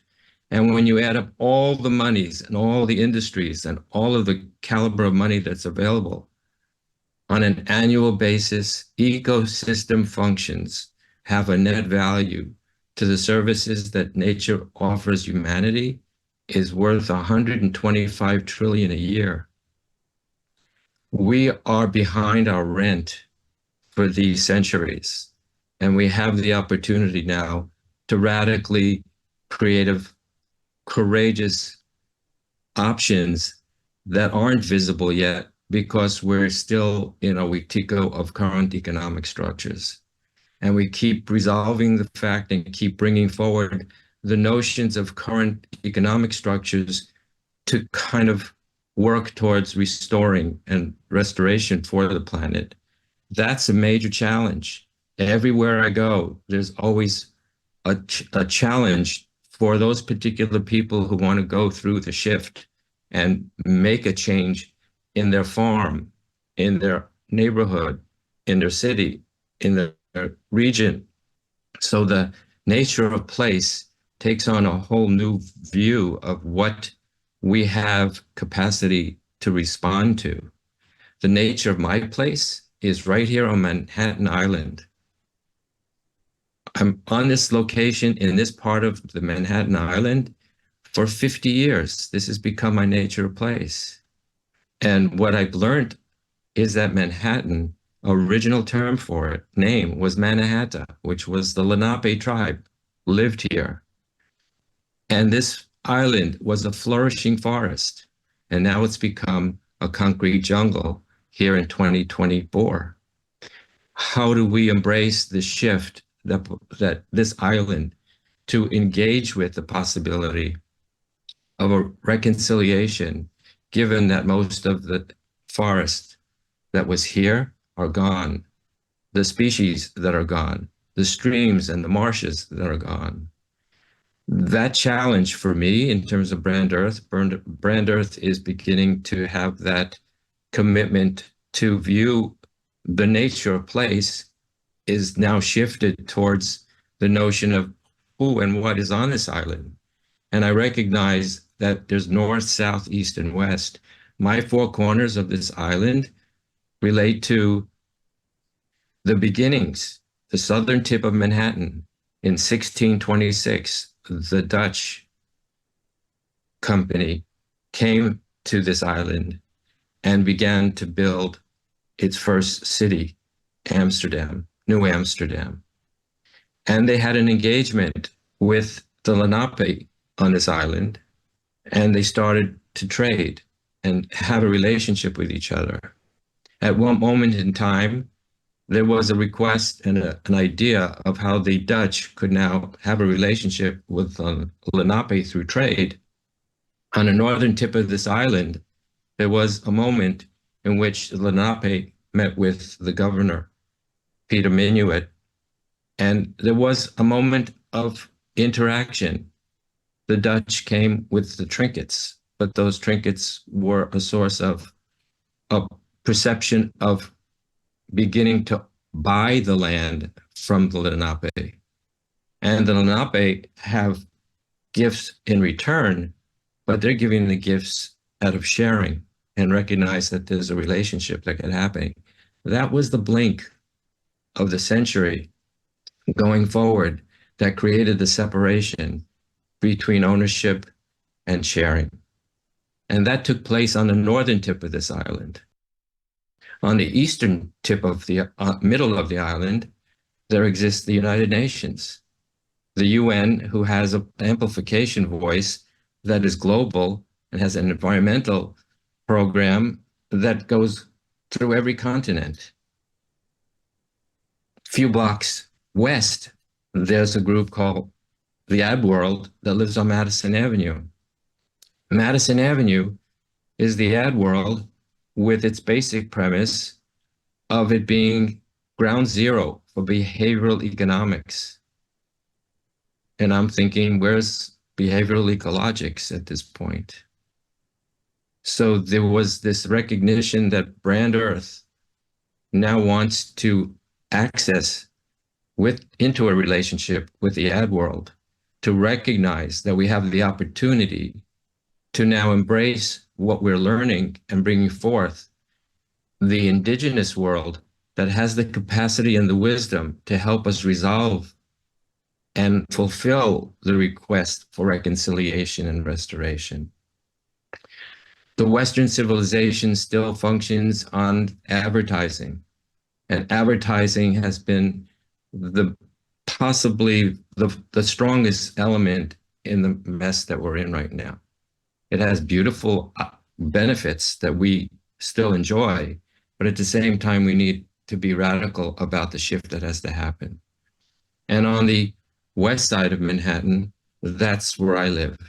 And so my commitment here through Brand Earth is to help this nature of place perhaps transform itself to recognize that we don't need parks that we could walk to and be part of, but to actually shift the perspective of all of us living in the park, that the entire island could restore itself, not necessarily by eliminating all the buildings, but by having every rooftop replace what was once on the ground, now lives at the top of the building. So we have a whole island that's flourishing according to its almost original design, but then changes the weather patterns that were existing, that happen now.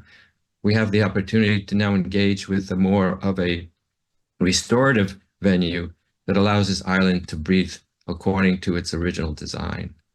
But the next layer of this formula for Brand Earth is that on the southern tip of Manhattan is Wall Street.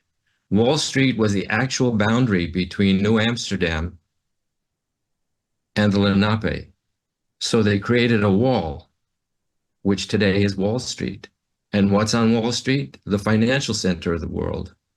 So we have on this particular island the ability to transform our finances, our use of our buying capacity, our product shifts, and have that capacity to then enhance what the UN is doing within this context globally. The biggest traffic jam there is there's not enough money anywhere to satisfy what we need to do planetarily. It's wonderful when there's an image that just showed up a week ago of a tree, and the tree has two numbers associated with it, 7 trillion on one side of the tree, 200 billion on the other side of the tree. It turns out that 7 trillion a year goes into everything that we've been living in. Only 200 billion is now available for the shift that we're looking for. That needs to turn around, where we need 7 trillion to go back into the land. Brand Earth's structure is based on the principle of finding those dollar volumes that, when brought into nature's whole earth bank, the premise here and the commitment is that 99% of that dollar volume goes directly back into the land. And the 1% will be functioning based on the Resource Stewardship Council of Brand Earth. That dollar volume is still an incremental token to what is actually needed. And we are committed to analyzing and bringing together and collaborating with anyone else on the planet that wants to participate in enhancing this, because it's our time. And the premise here is that through the radical collaboration and the understanding and the wisdom of what Tamsin has presented, Tamsin also has the experience of having consulted with global canopy of corporations on the planet, where they have made changes based on her consultancy. So there's a portion of the Stewardship Council that's actually a consultancy as well. So we have the mechanism to do this, and we are embracing and welcoming opportunities for people to participate with us so that we can get to that place, and that we have the opportunity for inviting everybody on the planet to participate in how they will look at what they're purchasing and how sellers are what they're selling, that we would have the ability to take some little piece of a half a cent from each of those possibilities. That engages with everybody participating at any given moment. It's a breath of fresh air that allows people to release that pressure of what they're up against when there's no conversation about there is this opportunity collectively here today, we saw and heard from all the people that spoke the opportunities that exist for the change that we seek. We just need to amplify and participate collaboratively. Thank you so much, Harry. Ben, do you mind if I just run down real quick what people can do? Absolutely. Let's do it. All right. So what can you do?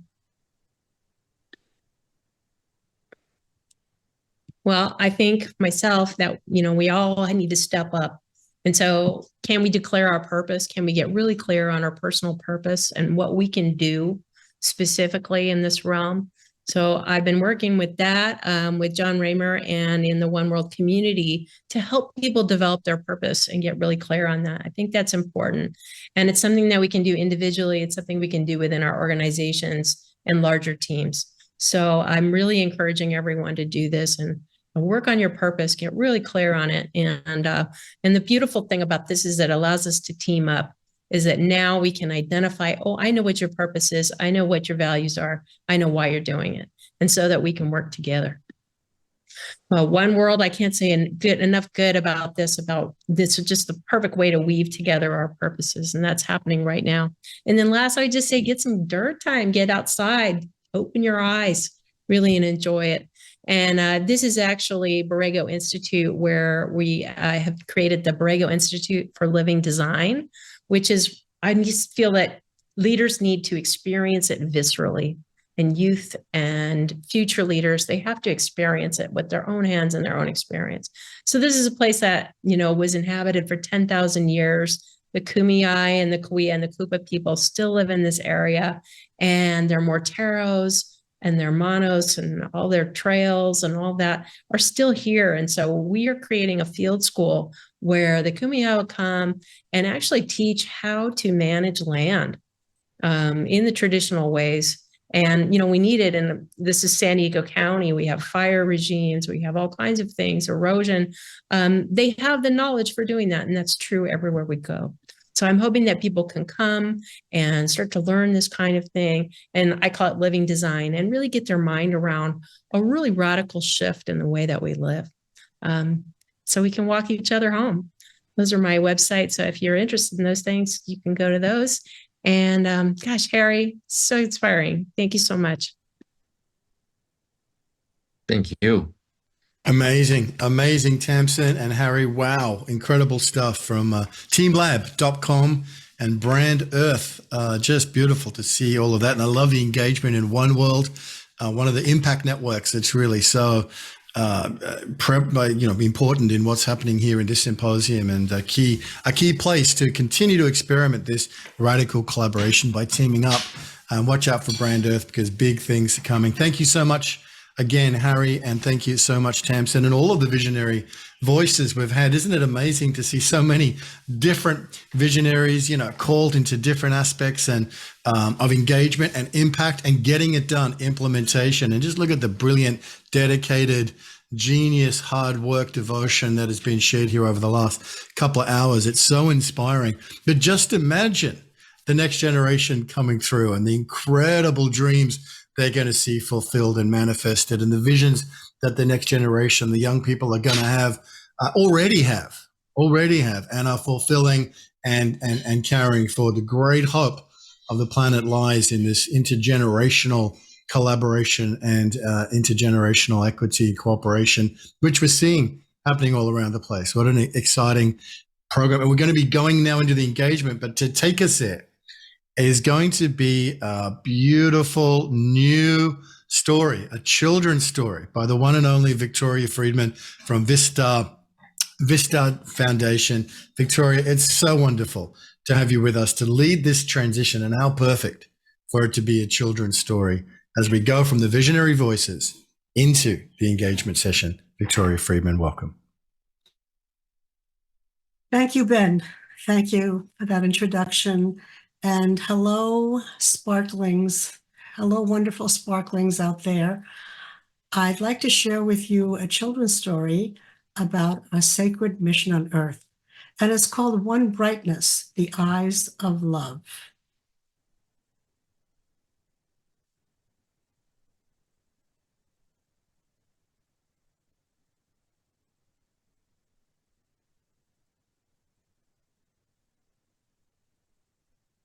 So once before time and space, before the universe began, there was endless nothingness, no thingness, and not a sound to be heard.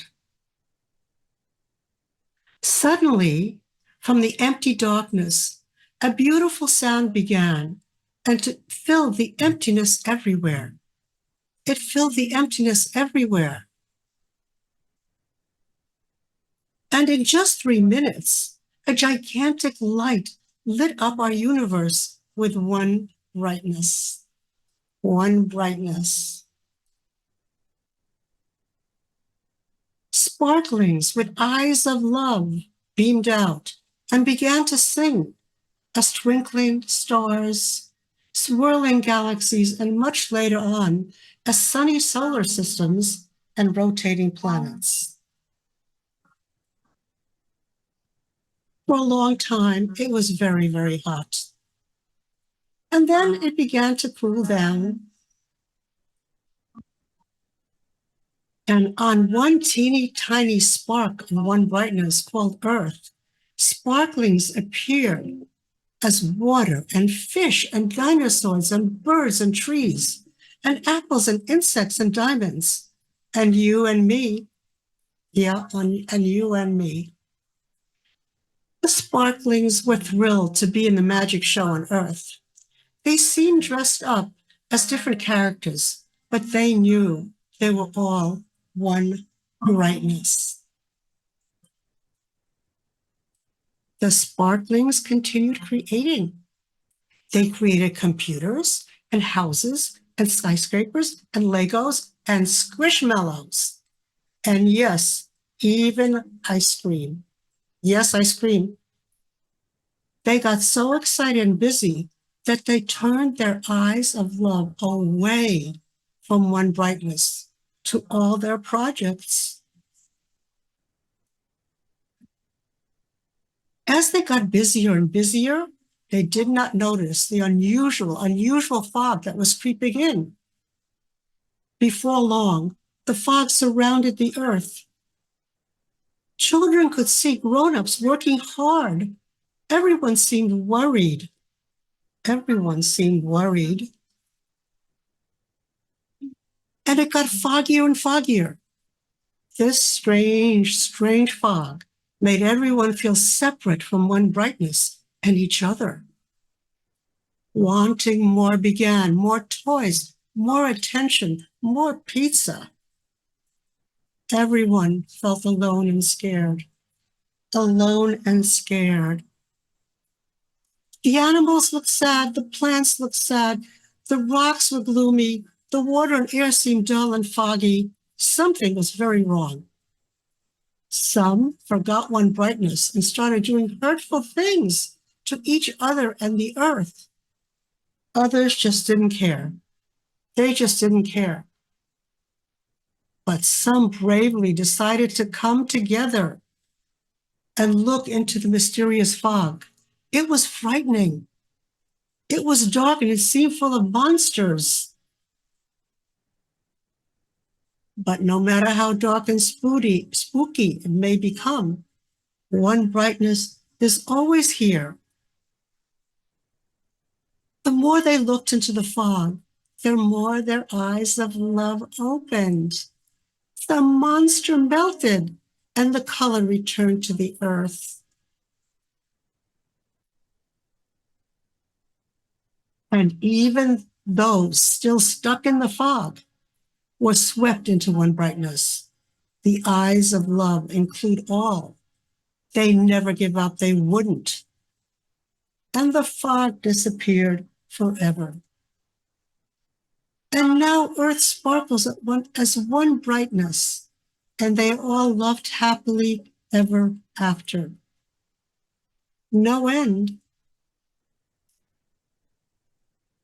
Thank you, and I wish you a really bright symposium. Oh my goodness, that's amazing. Thank you, Victoria Friedman, for reading that beautiful story, One Brightness.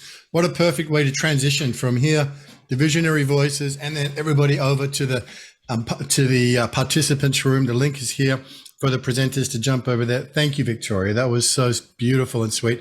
And these books are available. Let's make sure we get the links in the chat over in the participants room so people can find out how to access these gorgeous stories and beautiful illustrations that you've so lovingly put together.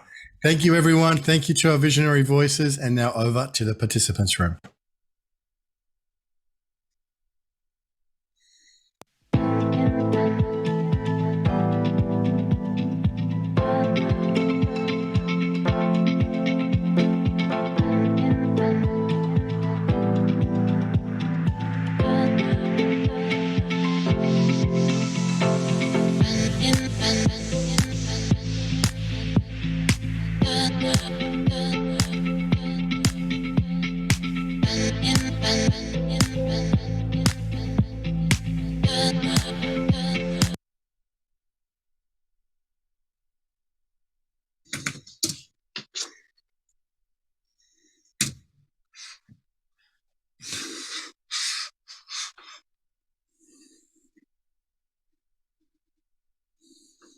All right. Hello, everybody. Wow. It's great to see you all. Great shining faces, 140 people here as we get ready to engage. Thank you. I see Alexander Laszlo. Thank you for all your gifts to the symposium from the Laszlo Institute and all the beautiful projects down around the world, but located in Argentina. Alexander, it's great to have you with us. Charles Betterton and friends. This is a session that's run by the amazing team from the Hague Center for Global Governance. In partnership with John and Becky from One World. Excuse me. It's all happening here. So I want to throw to Anna-Marie. Let me give a brief introduction to Anna-Marie and to Hasenna, if I can, from the Hague Center for Global Governance, partners in all that we do in One World and World Unity Week, and amazing work all around the world that the Hague Center is doing. So Hasenna, thank you. Anna-Marie, thank you. And we can get spotlights up here and bring Anna-Marie and Hasenna up here to run this engagement session. Now, the visionary voices were very full and rich. So, of course, they have so much wisdom to share. And now it's the engagement session that has been lovingly designed by you, loving the gold, as we are here, of course, in the Lunar New Year, entering the Year of the Dragon. And Xinyin Kuai Le to everybody. Happy New Year. Very exciting. Anna-Marie, over to you and to Hasenna. Thank you. Thank you, Ben, and thank you all, and great to see you. I was already here, so I've been seeing you a little bit longer, everybody. And thank you all for the presenters, for the inspiration that we received. And yes, I thought with this special day, with the Year of the Dragon starting, I could put on a little bit of gold. And we are going to shorten a little bit our program, but we do really want to see how we can engage and give us all the opportunity to speak together.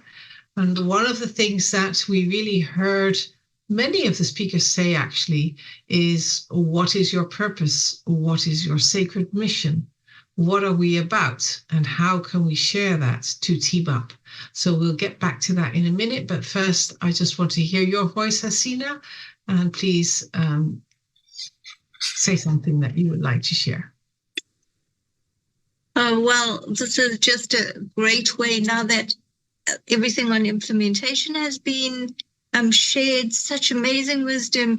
We actually get to share about it, and you know, that takes us into the next phase. So that's wonderful. Like Dr. Judy Kroll said, the process is us. How are we going to unfold? Thank you. So we would like to start actually with the using the Mentimeter and giving ourselves, all of us, a moment to share in that, to just try and give a few words. What is your sacred mission? It was clear that how important it is, and we know that. And we'll see it a little bit so that we just get into a sense. And then we will go into breakout groups of 5 in which you can be sharing with each other what is the consequence around implementation based on what we've heard. and you'll get some time. And we suggest that you don't spend a lot of time introducing yourself other than naming how you just formulated or how you sense your sacred mission, your purpose, whatever words you want to give it, so that we actually practice what we've been, what the speakers have been sharing, and what is also the call, of course, of Erwin Laszlo, why we are here. And so that's what we wanted to do. But first, let's just take a moment. And if you want, you can just really take a moment of some breathing, some deep breath, and realize that we are in this golden thread that started earlier today with the first session around what is humanity's sacred mission. And now we are focusing on what is yours. How would you voice it? How would you write it down today at this moment in time? Please go ahead, and we'll see, and we'll take a little time. And John, thank you for orchestrating this. There's two ways people can add their voice. Either, there you go, using the QR code, which is like you take a picture of that code and go to menti.com, or you can just go on your phone to menti.com and put in the code at the top, and that'll let you bring your voice to this collective expression of what is your sacred mission. You can see there's 4 responses, 5 responses. It's us together sharing our sacred missions.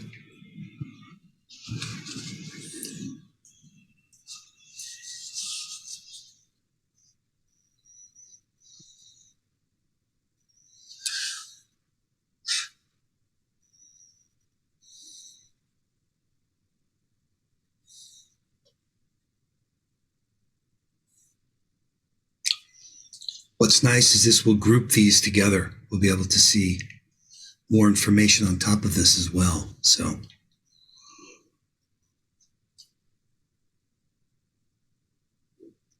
reforesting hearts to reforest life. That's so nice.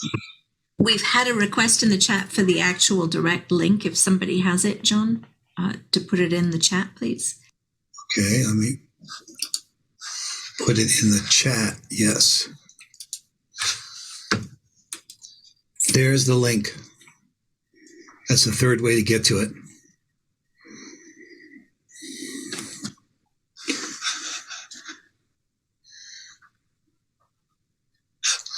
See, just so you can see, if I press the space here, let's see, it's sorting these.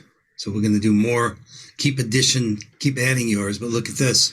We've seen 6 responses in humanity flourishing, uplifting consciousness has 6 responses. So that's the kind of capabilities we have to integrate what you're saying. I'm going to slide down here so you guys can see more of what's appearing.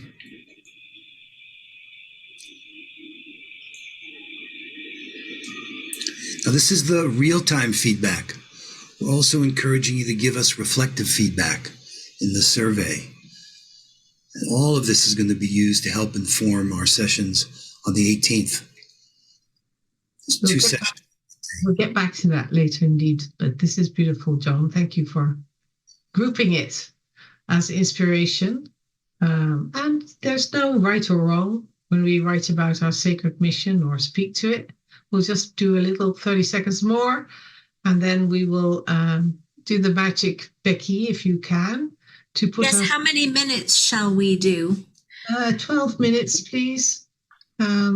Let's just give people some time, and we'll do 5 people in per breakout room. And we encourage everybody to go into the breakout rooms. You'll have a choice. You'll have to opt in to go. And you won't be missing anything here in the main room if you choose to go into a breakout room. We're encouraging people to go deeper with each other in these breakout sessions.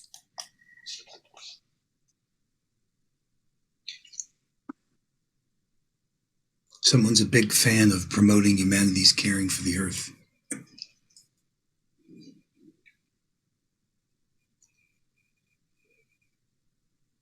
And a question for the breakout is really to look into, okay, if this is your sacred mission, what does that mean for implementation?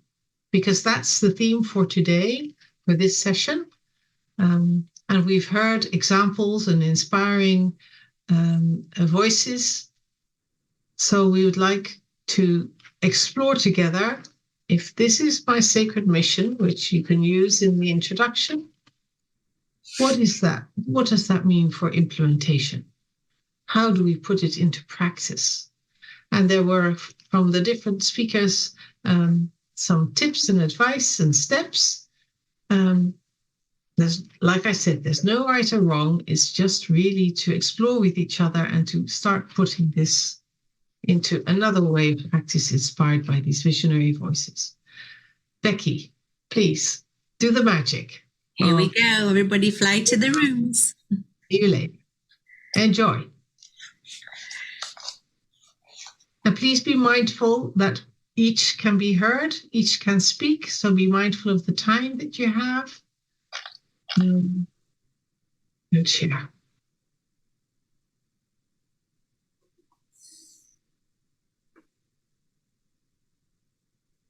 And something should pop up on your screen asking you to accept the room assignment that we've moved you to.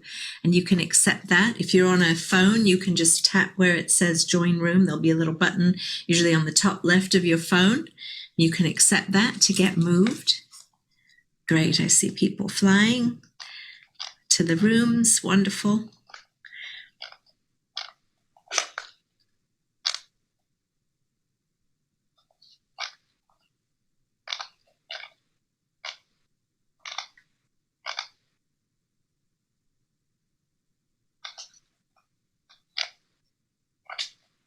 We continue to go, and numbers are going, and we still are live streaming right now. And so for those of you who are watching us on the live stream, thank you. We want you to join us in the Zoom room as well. You can join us in the Zoom room by registering at, I'll tell you the URL to go visit, and then we'll tell you how you can get the I'll get the URL, hang on a second, and share that with everybody. Good, so. And they can also share in the feedback. You can show that slide again so they can see the QR code. Everybody's welcome to put their voice in. So let's show them the URL to get to the room so they can come join us. Yes. And they can go to unity.earth/symposium-2024 and you'll get an email and it'll tell you how you get our Zoom link, your very own Zoom link, so you can join us. It's the same Zoom link for the entire weekend. So come and join us. Right. And here's the QR code if you're watching online. You can either go to menti.com and put in that code on the top. You can see more answers have come in since we stopped, or use the QR code. So we're interested in your voice being a part of this as well. Wow. So we're still live. And most folks are in the rooms. I think there's how many rooms? 20 rooms? We have 19 rooms. Fabulous. Implementation, huh? There's a natural order to that. So when we come back, John, I would like to use the Mentimeter again, and we will use the 2 questions. One is about what's their takeaway from the conversation. And if we still have time, let's see what comes up if we want to speak about it, because the Mentimeter is giving us the opportunity for the system to see itself, for us as a community to look at our ideas and thoughts. Right. And then we could also ask the question whether there's something that has surprised them, but let's see if the time is there, because we have been together up for quite a while, but let's see what happens. The way you framed that question was, what was your group's aha moment, if any? Yeah. And you also have, what is your takeaway for implementation of Sacred Mission? Why don't we try answering that for ourselves for the live stream here? Yes, we could. Do you have a takeaway for implementation of sacred mission? Well, alignment of self, right? Because it starts from within. And if we do that, each of us, we create the world we wish to see. Yes, starting from. Yeah, go ahead, John. No, I was just affirming that it does start from within, working in a circle, in a sacred manner. We heal and develop ourselves, our relationships in the world. Those are the 16 guiding principles. Yeah.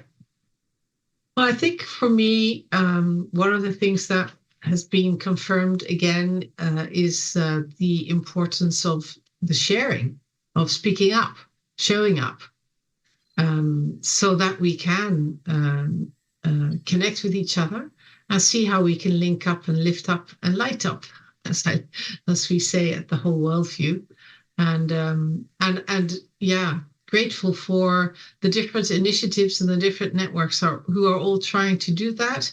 And I can see that, you know, in One World, we're really trying to let that all come together so that we have easier access and can find us. And yeah, so I think that's an affirmation for this work in that sense. Yes. The question, as you posited it the first time, Anna Marie, was what are the consequences of implementation around what you've heard today? And for all of the things that we've, you know, many of us been contemplating for a long time about how we be the change we wish to see in the world. For me, my experience with this is how many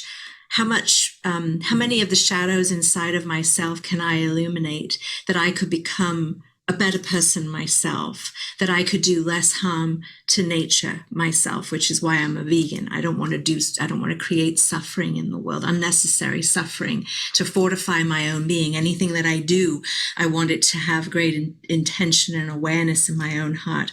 And I can always do more, and I can always love more, and I can always contemplate and reconsider.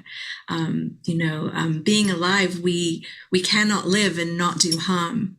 And yet, for me, it's just about starting and aspiring and trying and knowing that I'm imperfect. And the shadow work, you know, we've been so privileged in these sacred Zoom rooms over these years to hear deep stories of people who've been wounded by the racial trauma of the categorization of race, and the opportunities we have to look inside of ourselves and what does race mean to me? What does race mean to me when I speak with someone who identifies themselves as a different race than me?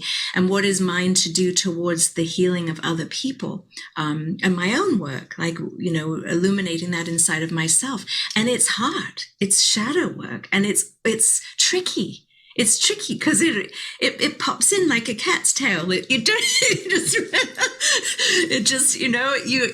think that you have it, but as soon as you think you have it, then you haven't. You've lost it, and so it's elusive, and it ebbs and flows, and it loves. It's ever changing, and we have to start by forgiving ourselves as well, you know, forgiving our own imperfections of being human, and, you know, aspiring to keep learning, growing our own hearts. It's never finished. When you said imperfection, Becky, and what came to me is in evolution. In evolution? Imperfection in evolution. Well, maybe it's not even imperfection. Maybe it's just in evolution. Like looking back from where we are now, we look at, well, evolution happened back then and we've got to here. And that wasn't imperfection. Maybe it just gave us the origin point for evolution. That's interesting. You know, I find myself very cautious about my own thoughts about what we need to do to implement. Probably because it's that thinking that got us in this mess. How do I know that I'm not really perpetuating it, thinking I'm making it better? We've seen that. We've seen how doing good as a way of being can often do a lot of harm. So I think there's a vulnerability, a willingness to not know, to genuinely learn how to learn a new way of being with myself and with each other that is really difference making. Talking about it is necessary but not sufficient. So I think love keeps showing up again. Some of you know, I say that idea, when you say I love you, what you're saying is that your concerns are my concerns. So getting more interested in the people around me, getting more interested in how we turn what we have into what we need. You know, the implementation, there is a natural order to that. The design and manifest process is very natural, but we're not quite there yet. We can see what we've been good at has brought us to results that we really don't want. That's what Otto Scharmer says beautifully. We're very well organized to produce results that nobody wants. So, like Dr. King. I presume that's also part of the evolutionary process that Hasenna, you were mentioning. Now we know that we don't want it. And then, of course, there's a consequence to it. And yeah. It is a step up to know that we don't know. Yes. A step from blindness where we don't even know that we don't know. And we think we know, which is really what I'm most afraid of, is that we think we have the answer and we just have really more of the same. So it's the sensibility. So that's also, you know, I didn't speak to that because I felt we just needed to get into the breakouts as quickly as possible, but using the framework that we also often use, and that I was taught by Marilyn Hamilton of what, so what, now what, which is also used in the action research. So we did a little bit of play with the Mentimeter about what is my sacred mission, because that's the call that we're here to look at. Now it's about, so what? If that's my sacred mission and that's yours and we're talking about implementation, what does that mean?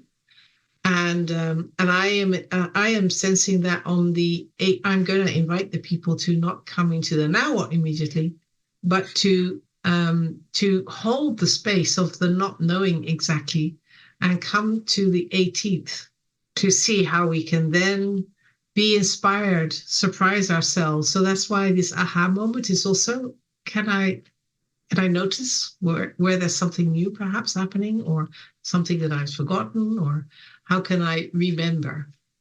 So that's Anna-Marie, the rooms are closing now, so we'll have a flurry back of our breakout people. They're coming back here in about 20 seconds. So, well, welcome back. They're all coming. They're going to. There's 19 more seconds. Then they'll be all back. We can put up the Mentimeter again, John, and we can start sharing. Which question do you want? What's your takeaway? Yeah, that's right. All right. So I'm going to make it so that everyone can see the QR code if they have it. I'm curious to hear. I'm seeing a lot of smiling faces. That's always a good sign. So I hope you all had a good time, and that the synchronicities were there as we hope that a little bit of coherence can help that magic appear. Okay. That looks very interesting, John. That's not coming from me, but okay. And Mark, someone else is using Mentimeter. I'm trying to present and it's not letting me present. It looks like someone else is in there, and okay, hold on. Oh, God. You know what? We may not be able to use it. Right. Oh. It looks like Ben has to upgrade. Hold on, let me set one up. I'll do it. Let me see if I can do it. Okay, real quick. Okay, so we're going to ask everybody to put in the Mentimeter, and if it doesn't work in the Mentimeter, we'll start doing it in the chat. What's your takeaway of your breakout conversation around this and around implementation? Well, you might have spoken and gone into a different direction, but somehow we think there will be a thread that we are looking for in this second session of Awakening to Humanity's Sacred Mission. And so that's what we were going to ask you. What are your takeaways? Let's have people put it in the chat. Put it in the chat. I would like to see everybody, if that's possible, instead of is that possible instead of spotlighting us? Because it's about all of us here.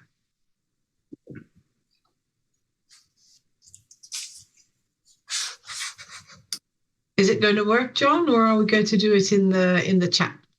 Let's do it in the chat. Okay, so if people can start doing it in the chat, then at a certain point we will be looking at that and seeing how we can cluster it and get back to you in one of the other sessions. But let's just start sharing, because one of the things that we're trying to do is show ourselves who we are and where we are.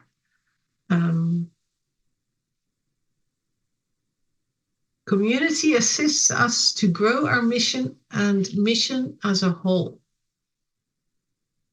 Beautiful. Focus, music, the network of networks. Listen more deeply, good heart. Hasenna, I know you're very quick at reading these things as well. So if you're seeing any patterns or things to share. Yeah. Overcoming globalization. Okay. Entertainment, education, experiments, experiential. Tamsin's learning to human well.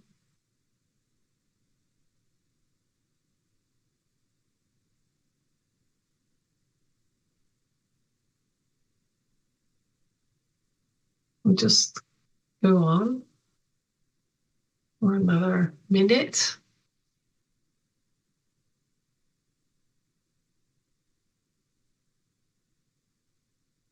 This energy is so awesome, having everyone's responsive.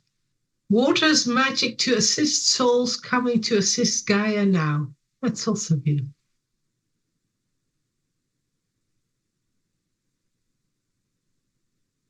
Love evolution, be human together.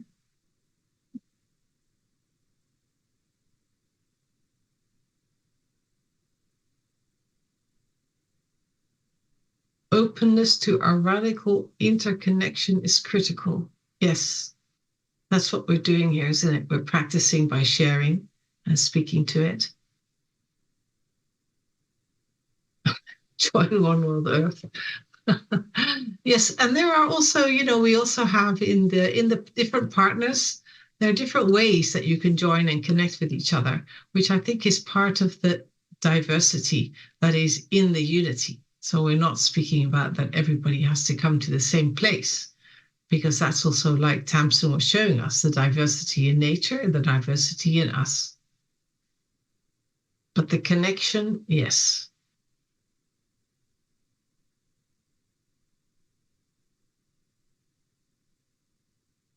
And my next question, or our next question, would be, and for that, I suggest that we also hear a few voices that we could perhaps think about, if you already also have put it in the chat. Was there anything today that actually surprised you?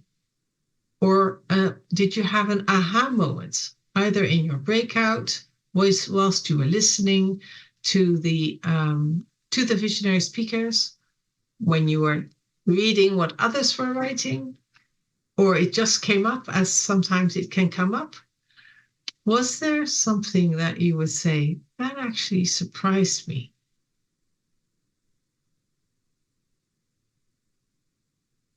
And if there is something that you feel that surprised you that you think would be good to voice into the space, then please put up your hand. I will ask you to do it very shortly, and I will also really need to stop you because I just want to give more people a voice. So please bear with me if I am going to say stop, please. But yes, go ahead, Sharon, and then Anna. Please unmute yourself and give us a little sense of your aha moment. Go ahead, Sharon. Now, I've been trying to unmute, but it wouldn't let me till just now. Okay, thank you. Yes, I will share with you all that what came this morning that was a surprise to me was we were asked to tune into what the frequencies were or the words were that were not present in all of that love fest that was happening this morning. And what came to me was the need to honor the role that conflict has played and to be in great gratitude for the role that conflict has played in getting us to this new level, this new place, this new foundation, so that we may begin yet again. Thank you. Thank you, Sharon. Yes, in the main hall, we were also speaking about, Hasenna was pointing out that maybe those things are part of evolution. Thank you. Anna Kathleen, do you want to go? No? You don't know how? Okay. Well, maybe type it in the chat then. Sperry. Okay, there it is. I've got it. Okay. Yes, my biggest joy today was the sense of unanimity. To think that there are so many people on the planet that can say yes, yes, yes to the same beautiful road, and that we could share it together. I mean, this feels miraculous to me. Thank you. Thank you for voicing that. Sperry, please go ahead, and then Ariel. Yeah, thank you. I've been exploring for about 40 years how nature has designed us to be able to share a commonly sensed, wholly heartfelt, conscious intelligence together as a species on this planet. And it's a little bit like how for us individually, our sight and our smell and hearing and feeling and sensing are all able to be felt in an integrated way. Well, imagine the work that I've been doing with thousands of people for 40 years, where we're able to experience the greater body, heart, and mind that we all share as a telesomatic unity of a single indivisible consciousness, and been able to prove that we're indivisible on instrument even when we're thousands of miles apart, to support that our experience of unity consciousness that we're capable of as 8 billion people. Nature has provided a way for us to awaken together, and it's through being aware of awareness, which has been said in the East, that awakeness is the only constant in the whole of consciousness. It's like a mirror. And when we're aware of this awakeness collectively, in my experience with thousands, tens of thousands of people. So Sperry, what surprised you, or what was your aha moments? Because you're sharing, thank you for sharing the great work that you're doing. That's really beautiful. Was there something in it that today you have been shown something that you didn't expect or is new for you? Or well, it's been wonderful to feel how many of us are experiencing and calling out this awakening on a global level, and that is the overall joy to know that many of us are working together for that end. Thank you.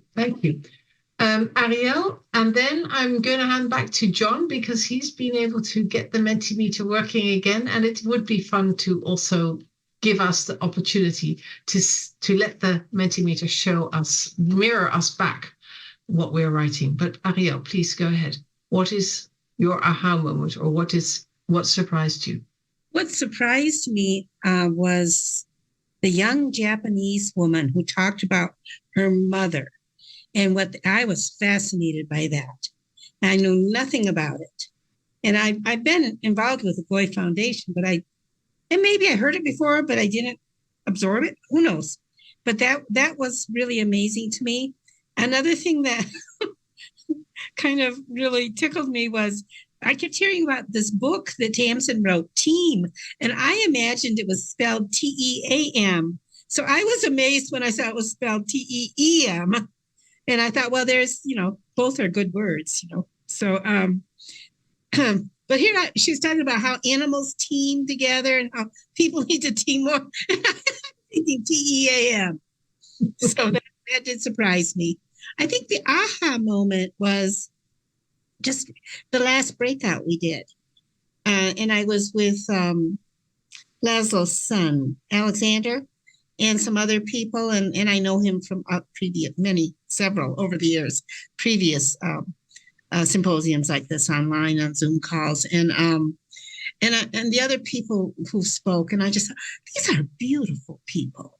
These are really beautiful people. I'm in the company of greatness, and that we all have, we just all have so much that we want to give and to make a better world.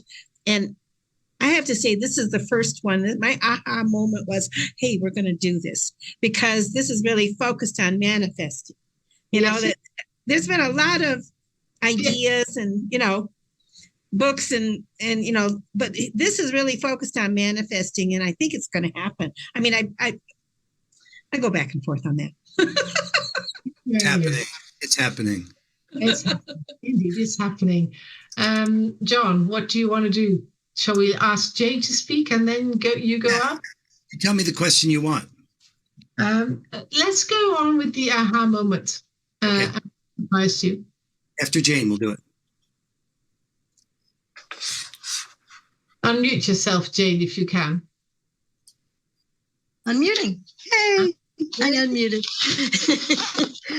It's a miracle. Well, the last couple of years when I meditate, I get this vision of outstretched arms, outstretched and hands, but no faces. But I felt the presence of this group long before I showed up here this morning.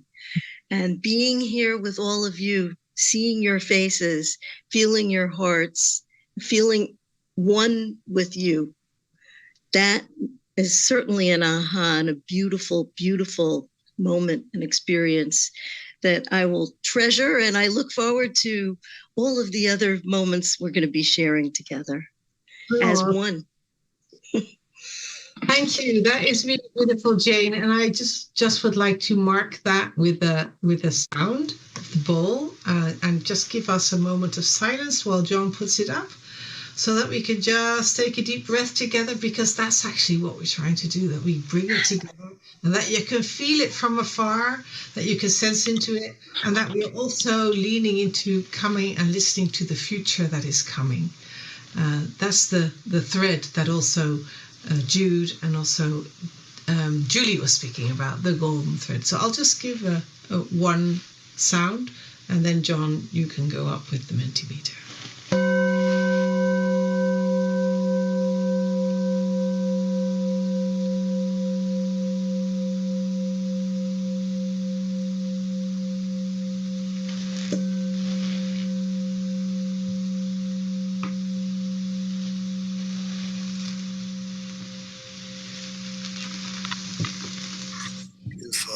Beautiful. All right, let's see if we can play Mentimeter together and get good at this in the days to come. We'll only get better. So if you're having trouble connecting, we'll help you. But you can either use the QR code, or you can go on your phone or on the computer to meti.com and put in this code. I'm going to copy the code and put it into the chat as well. So you got 3 ways you can get to this. And as you type your answers and submit them, it's going to appear here. So let's see what from your point of view, was your group's aha moment, if any? Collaboration is the key. Ubuntu and one love. That was the aha. That simple. Presence. I'm going to turn off the code so we can see more in a second. Love. One love, love. Sound us the medium that connects us all. Sound us the medium that connects us all. Connection. Love is the key moving forward. Another vote for love. Healing love. Honoring life.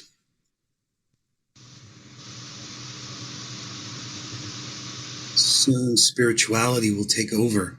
Gosh. Ready to human together at this extraordinary moment of time in love and peace. There are networks and colleagues everywhere beyond our current spheres of influence. With the work that Earth Mother Network is doing and how it is time to join One World on Earth, share my voice and vision, and collaborate for the greater good of all. Oh, of networks keep diversity and flow.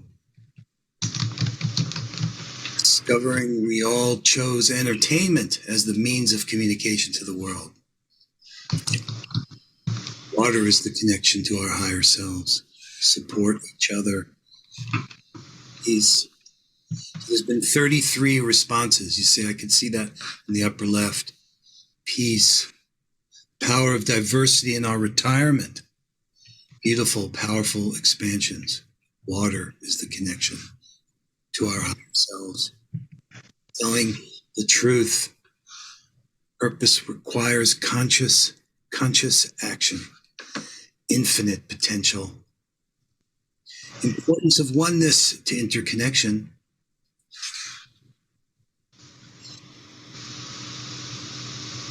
Our shared destiny, including Mark, who just found the event this morning. A strong sense of a critical mass, taking creative and collaborative action. These were the aha moments. Start with the heart, telling the truth. Infinite potential, enjoying and appreciating each other. It's really beautiful. Maybe we should just put one of us in charge. We all have so many good answers. Yeah, and maybe you can, we'll just let it flow a little bit longer and then you can see if it can group in a certain way. I always like to be a little bit surprised by the way the system groups it, just as another way to inspire us, because that's how we're using it, isn't it? Yeah, I don't know if that is turned on. Let's see. We've got 57 responses. I'm not seeing that option here. I'm going to look for it, though. Oh, okay. Well, then we'll have to just... bask in it. Readiness, consciousness. Yes. Consciousness grows. It's beautiful to find how others are also working to the improvement of humanity all over the world. Power of knowing.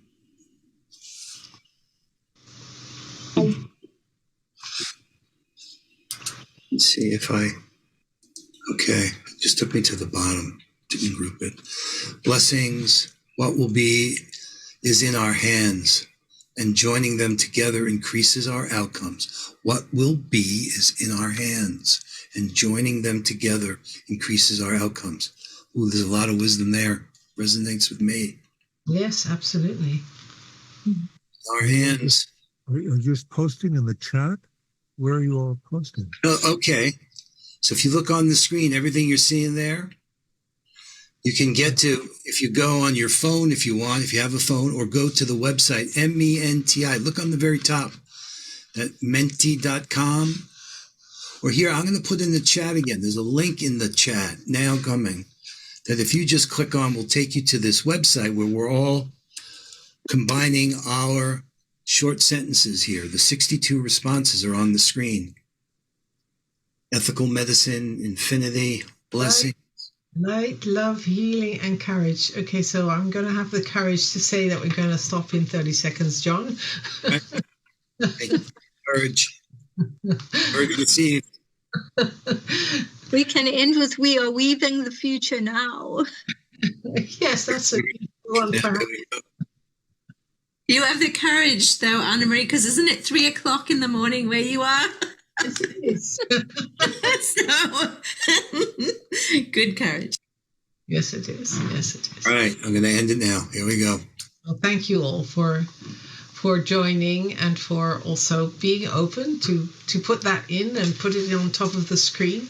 And actually what we were doing was, first we were looking at what is our sacred mission, and then I was asking a question that actually brought us a little bit into the so what. And this was bringing us into what surprised us, to just be aware of that we're not always in the repetitive what we already know, but are there also things that are showing up like that? And after the so what comes the now what? What are now the next actions? But actually, I would like you to hold it, to not fill that totally in. I mean, if you have something that really inspires you, of course, do it. Take it, take the lead, take the step. And also, we still have 4 more sessions to go. And then we're going to have a week of a pause where you can let it all sink in, and where you can reflect using the survey, coming into one of the spaces of one of the different networks, coming into one world, wherever you want to be going. And then please return on the 18th and let us then really together explore and harvest and come up with, and now what? What are we going to do collectively, and how are we inspired, and what can help us to stay on track in these times that are also complex, complicated, but also beautiful, as we can notice here. So that's our invitation to come to the next sessions, to use the survey that John, you're going to be speaking to in a minute. I think that's our reflective way of working, and to join us on the 18th, in which we can really further explore and we can harvest what has been percolating in ourselves, in our hearts, in our connections together. So, Anna Marie, beautiful, beautiful. Thank you for that. Thank you, everybody. Yes, it's true. We are looking to break some new ground in how we learn together and how we learn from each other. So part of that includes this real-time feedback that we're experimenting with, as you can see. And in addition to this real-time feedback, Mentimeter it's called, that's the Menti site, there's also this idea of a more comprehensive reflective feedback.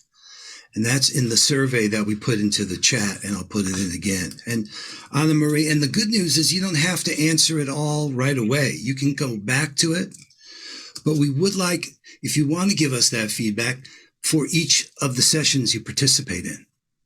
So one of the first questions, in fact, maybe I should show it to you, is it asks you, well, which session are you giving feedback on? So this is what it looks like. And there's a whole bunch of good questions. And you don't have to answer all of them, but the more you answer, this is going to be supportive for us as we prepare for the 18th. We set up the 18th as a day of our awakening, really not knowing in advance what that's going to look like, and saying that we are embracing our path forward, not knowing exactly what that's going to look like either.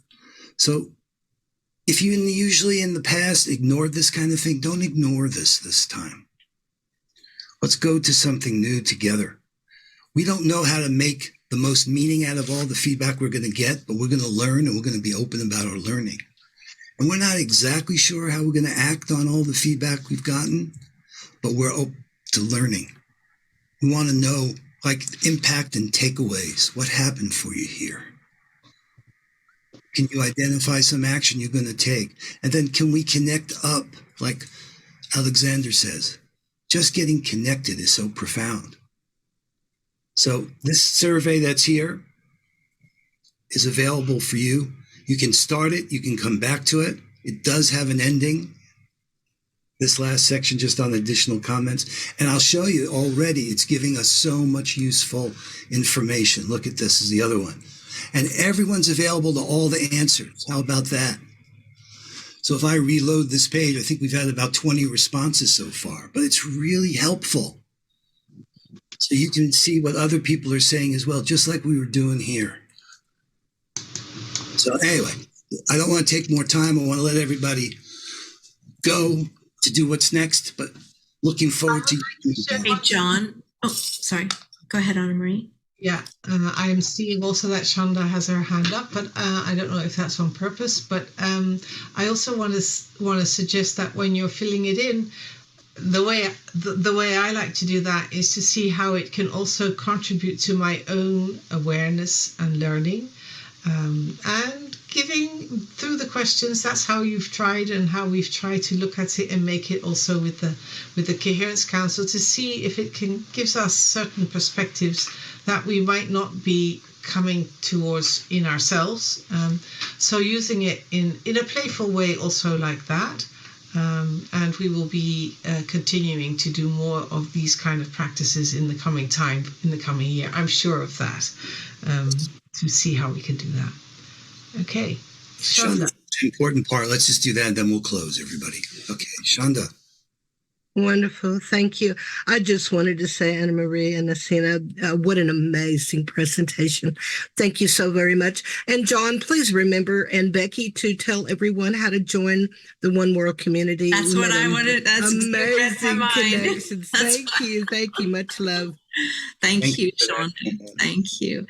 So that's what we really want to do. There are many of you that are new to our community here, and we are all together in One World, which is our mighty network of over 1,600 and growing like-hearted people who believe we are co-creating and writing the new story together. So we want you to join us in One World.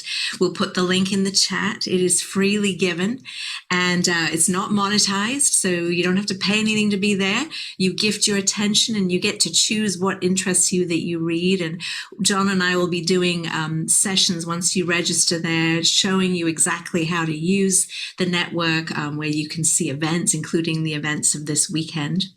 Something else that I wanted to share, we had a couple questions in the chat, is about these sessions. So Anna Marie explained we have our 6 sessions over the next couple of days, and each one is different, but we'll be weaving.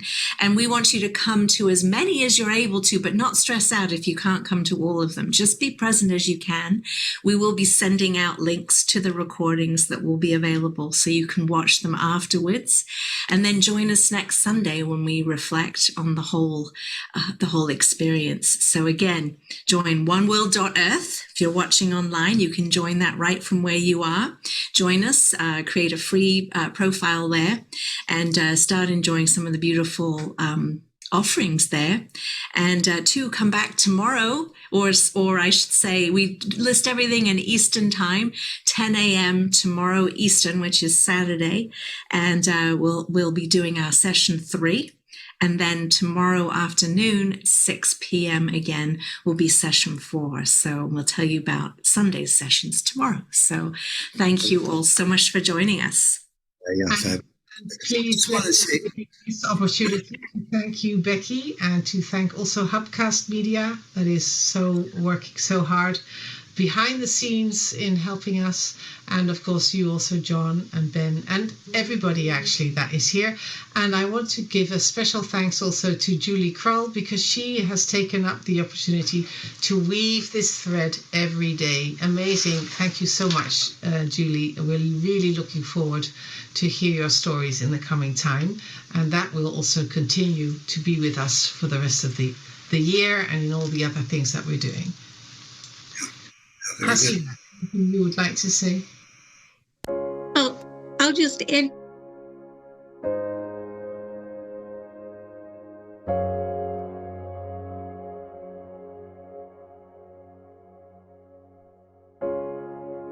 I have a great trust in human nature, because human nature is nature in the human form. We are 8 billion people living on one planet. Will we ever be a global community living in peace with each other and harmony with the earth? Or are we doomed to increasing destruction, degradation of nature, and endless antagonism towards each other? There is a critical mass around the world now that realizes it is ultimately up to us in our common humanity to answer and act on this fundamental question. There is a mission. There is a tremendous wave surfacing. People joining together, asking, what can we do? We cannot go on as we were. We have to move forward. While institutions fail us in this critical moment, we must look for hope in ourselves and each other to become and to drive the change, the upshift that needs to happen now. This is your invitation to Awakening Humanity's Sacred Mission, an international symposium and call to action. This live global online event, initiated by Irvin Laszlo, represents an unprecedented cooperation of global impact networks. The symposium, featuring many of the world's leading thinkers and activists, is free to all and takes place on February 9th through 11th, 2024, across the Lunar New Year. We invite you to join us in awakening to humanity's sacred mission, together as one human family. The time has come. Register for free now, and please share widely. People are already beginning to feel it. There is a great upshift underway today. So join it, because together we can fulfill the sacred mission of humanity.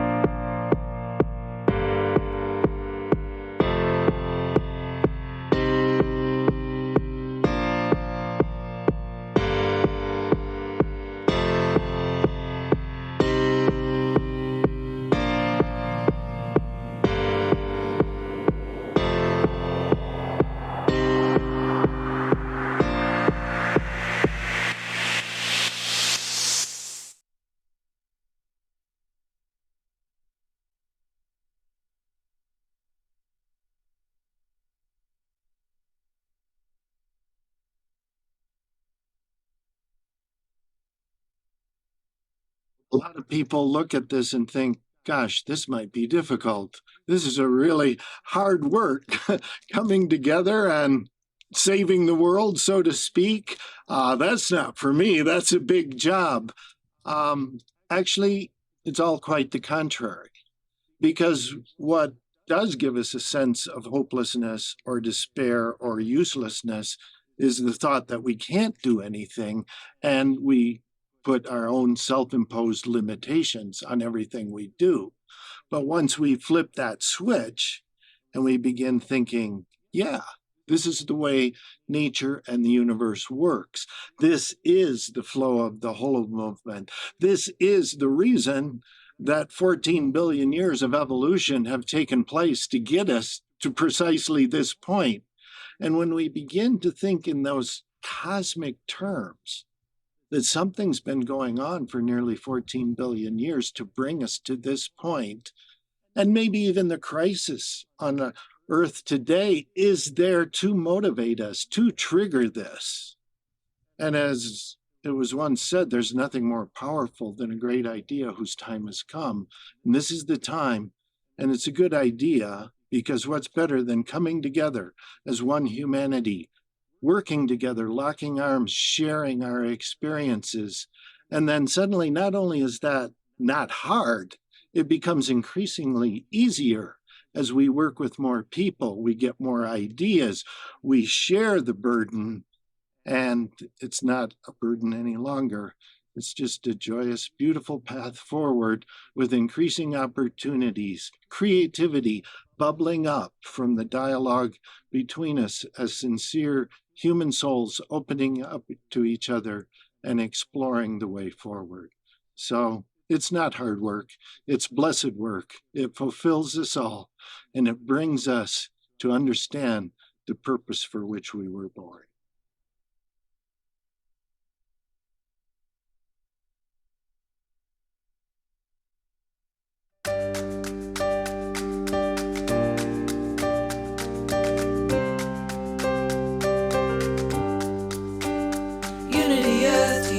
Uvegi.